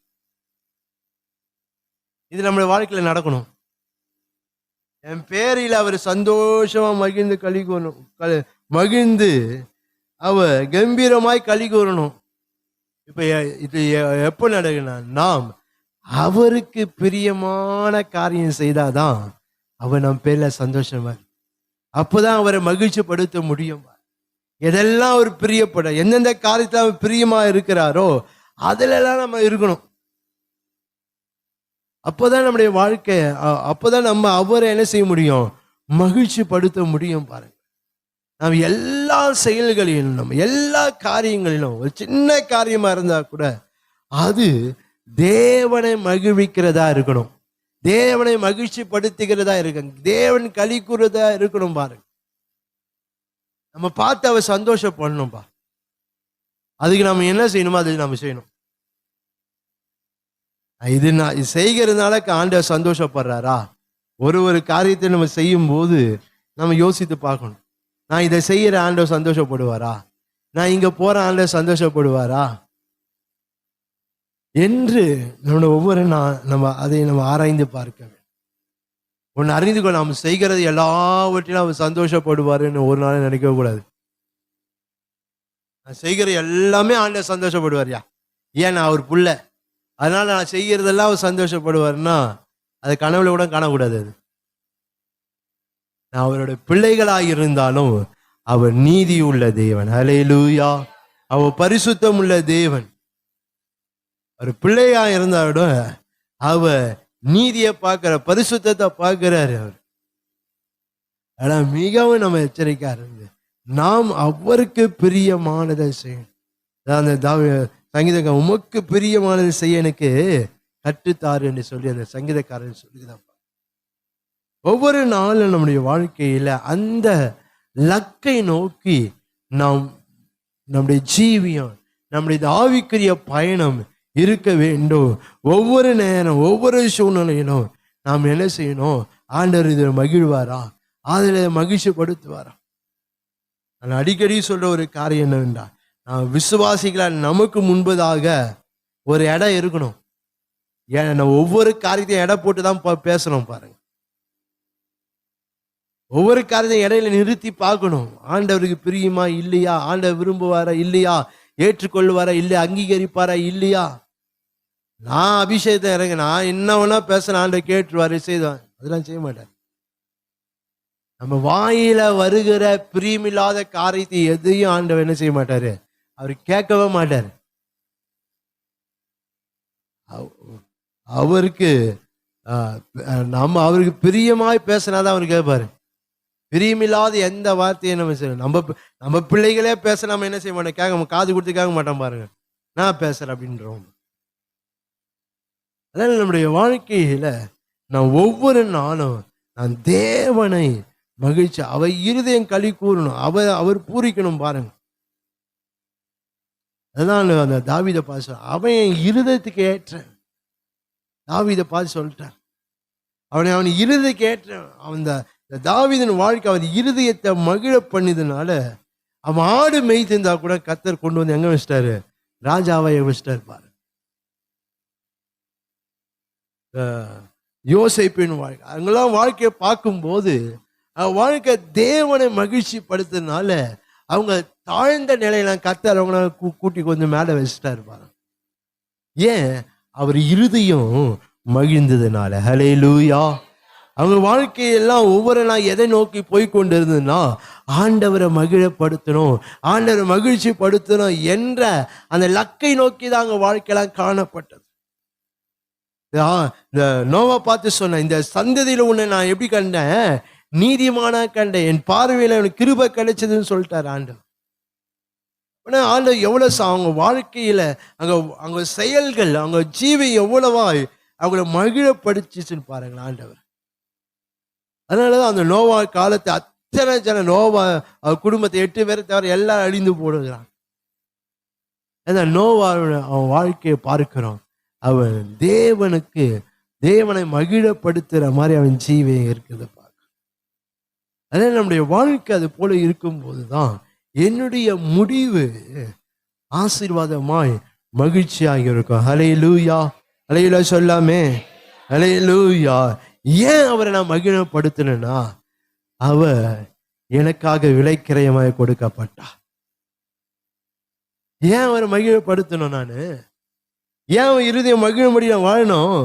அவ எனக்காக விலைக்கிரயம் செலுத்தப்பட்டா. நம்ம வாரம் இதை பார்க்கணும்.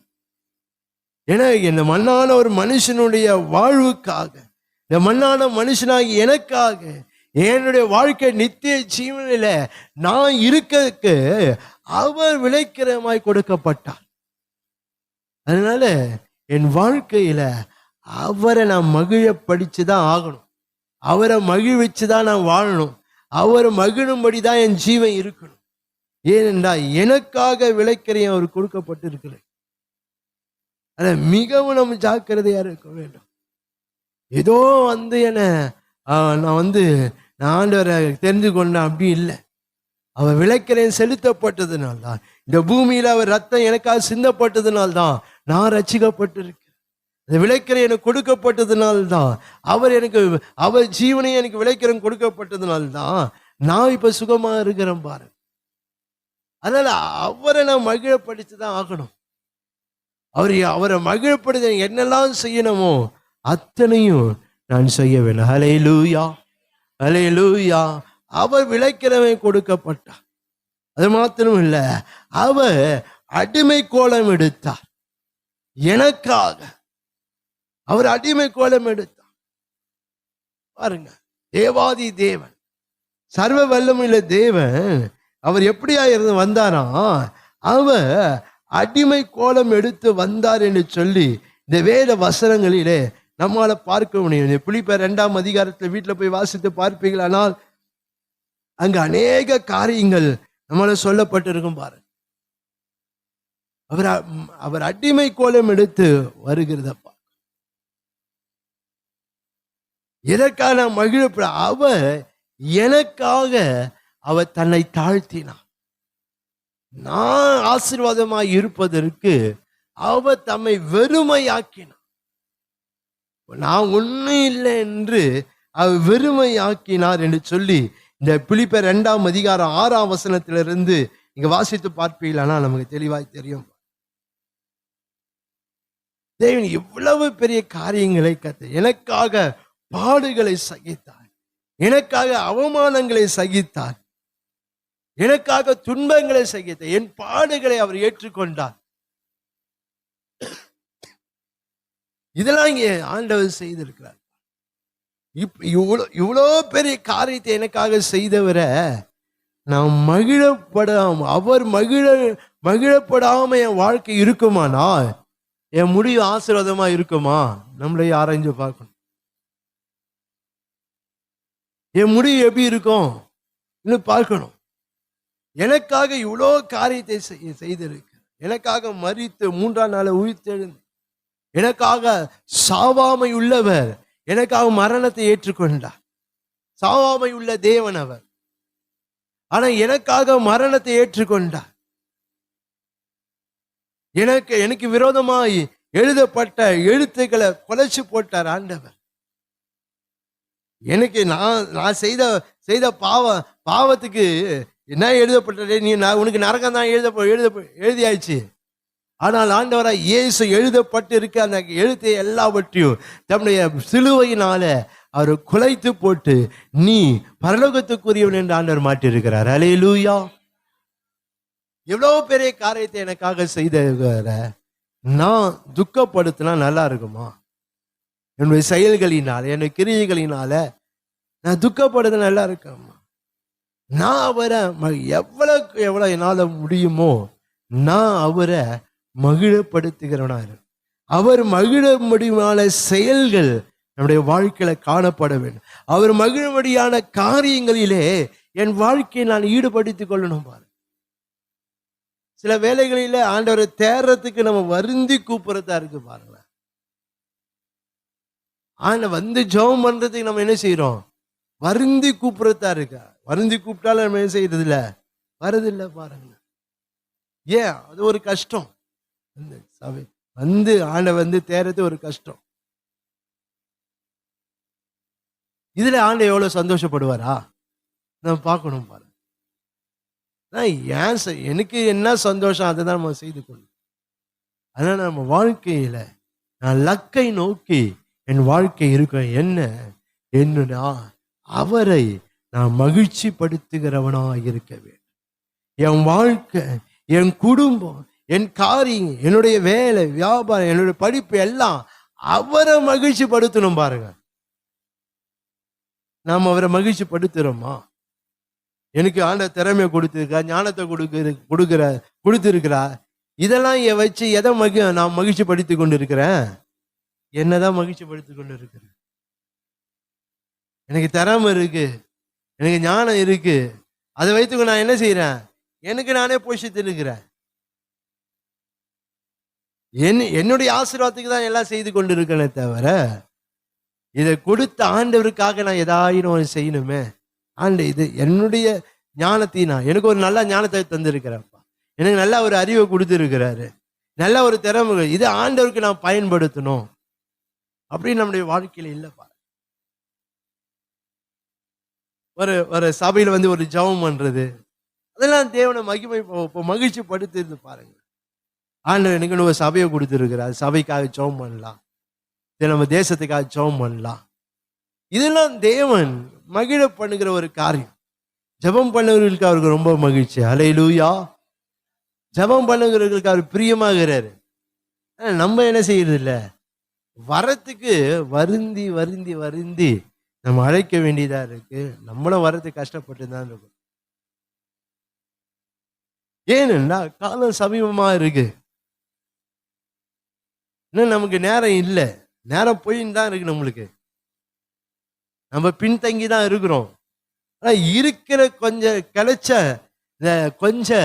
இந்த காலத்துல நாம் கர்த்தர் எனக்காக வச்சிருக்கிற அந்த லக்கை நோக்கி என் வாழ்க்கை இருக்க வேண்டும் என்ற சிந்தை நமக்குள்ள இருக்க வேண்டும். அந்த எண்ணம் நமக்குள்ள இருக்கணும். கொஞ்ச காலம் தான் இருக்கு. சில வேலையில நீங்க நம்ம உட்காந்து யோசித்து பார்ப்போம், எவ்வளோ காலங்களை விட்டுட்டோம். நம்ம ஆவிக்குரிய ஜீவித்துல இவ்வளோ வளர்ந்திருக்க வேண்டியனா வளராமையே தான் இருக்கிறேன். நான் ஒருவேளை சந்தர்ப்ப சூழ்நிலை ஒருவேளை நான் அப்படி பண்ணியிருக்கலாம், ஆனால் காலங்கள்லாம் நான் விட்டுட்டேன். ஆனா கொஞ்ச காலம் இருக்கு, இந்த காலத்தை நான் என்ன செய்யணும்? நான் பயன்படுத்தி கொள்ள வேண்டும். ஹல்லேலூயா. இந்த கொஞ்ச காலத்தை நான் என்னுடைய லக்கை நான் தொடர்வதற்கு, நான் லக்கை நோக்கி என் ஜீவன் இருப்பது, இந்த கொஞ்ச காலத்தை நான் பயன்படுத்தி கொண்டு என்னுடைய முடிவு ஜெயமாகவும், என் முடிவு மகிழ்ச்சியாகவும், என் முடிவு களி கூறுதலாகவும் இருக்கத்தக்கதாய் என் வாழ்க்கை இருக்க வேண்டும். ஹல்லேலூயா, ஹல்லேலூயா. அந்த முடிவுக்கு நான் வரும்போது, அந்த முடிவுக்கு வரும்போது, அந்த எல்லையின் முடிவுக்கு நான் போகும்போது, அங்கு அவர் எழுந்து நின்று உத்தமும் உள்ள ஊழியக்காரர் கொஞ்சத்திலே உண்மையா இருந்தா என்று சொல்ற அந்த ஒரு சத்தத்தை நம்ம கேட்கணும். அந்த சத்தத்தை கேட்க தான் இவ்வளோ நம்ம ஓடிக்கொண்டு இருக்கோம். அந்த சத்தத்துக்கு மாறா வேற சத்தம் வந்துச்சுன்னா நம்ம வாழ்க்கை அவ்வளோதான், ஓடினெல்லாம் நமக்கு வீணாய் போயிடும்.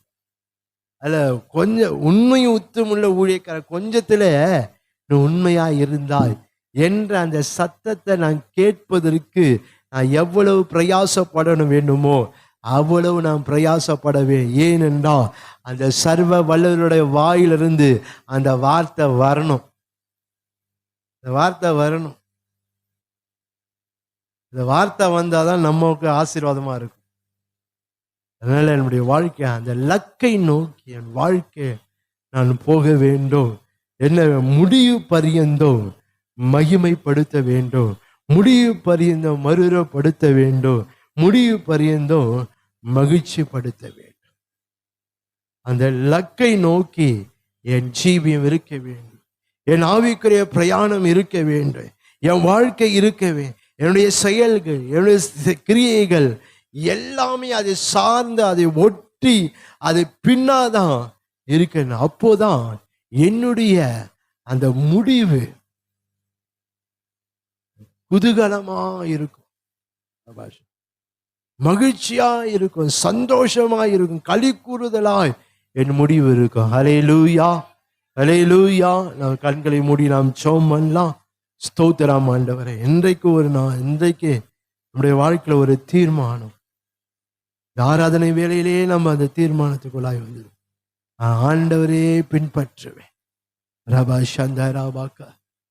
ஒரு நாளிலே நான் மார்த்தட்டி சொன்னேனே, இவரே உண்மை தவிர எதையும் நான் யாரையும் பின்பற்றேன், முடிவு பறிந்த உண்மையை நான் பின்பற்றுவேன். ஆண்டவர வாழ்வா இருந்தாலும் சாவா இருந்தாலும் என்ன வந்தா இருந்தாலும் உண்மை விட்டு நான் பிரிய மாட்டேன் என்று சொல்லி நான் என்றைக்கு ஞானஸ்தானம் எடுக்கும் அவரோடு உடன்படிக்கை பண்ணினோம்.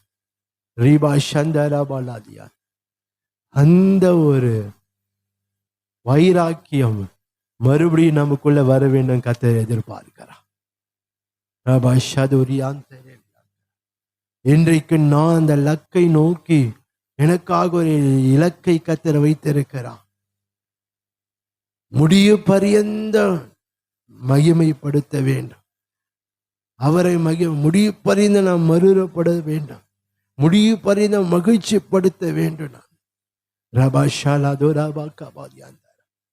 அவரை மகிமைப்படுத்த வேண்டும், அவருக்கு ஏற்றாற் போல நாம் மறுரூபப்பட வேண்டும், அவரை நாம் மகிழ்ச்சிப்படுத்த வேண்டும். அந்த லக்கை நோக்கி என்னுடைய ஜீவியம் இருக்க வேண்டும்.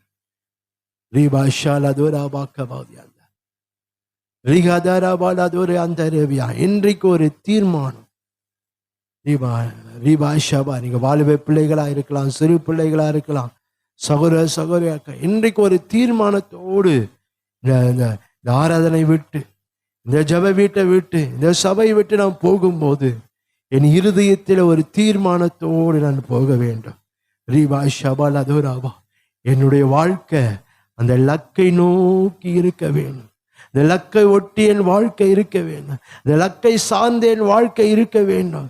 ரீபாஷாபா. என் ஆவிக்குரிய பிரயாணம் எல்லாம் இந்த லக்கை நோக்கியே இருக்க வேண்டும் என்ற ஒரு தீர்மானத்தோடு நான் போவோமானால் ரீபாலாதோராபாக்கபா, என் முடிவு சமாதானமும் ஆசீர்வாதமும் மகிழ்ச்சியாகவும் மகிமையாகவும் என் முடிவு இருக்கும்.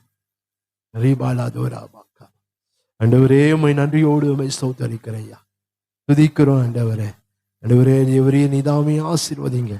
ஆண்டவரே, எங்க ஆண்டவரே லக்கை நோக்கி எங்க வாழ்க்கை காணப்பட கர்த்தர் எங்களுக்கு உதவி செய்யுங்க.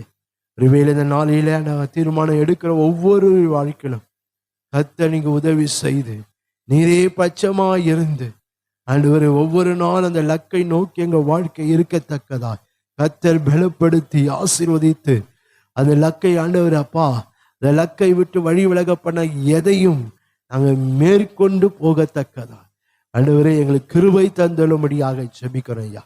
அது நிமித்தமா இருக்கிற நன்மைகளாலும் ஆசீர்வாதங்களினாலும் கர்த்தர் ஒவ்வொருவரும் நிரப்புங்க, பெரிய காரியங்களை செய்யுங்க. எல்லா துதிகான மகிமையில உமக்கே செலுத்துகிறோம். இயேசு கிறிஸ்துவின் நாமத்தில் ஜெபிக்கிறோம் பிதாவே. ஆமென், ஆமென். கர்த்தர் உங்களை ஒருவரையும் ஆசீர்வதிப்பார், உங்களோடு கூட இருப்பார்.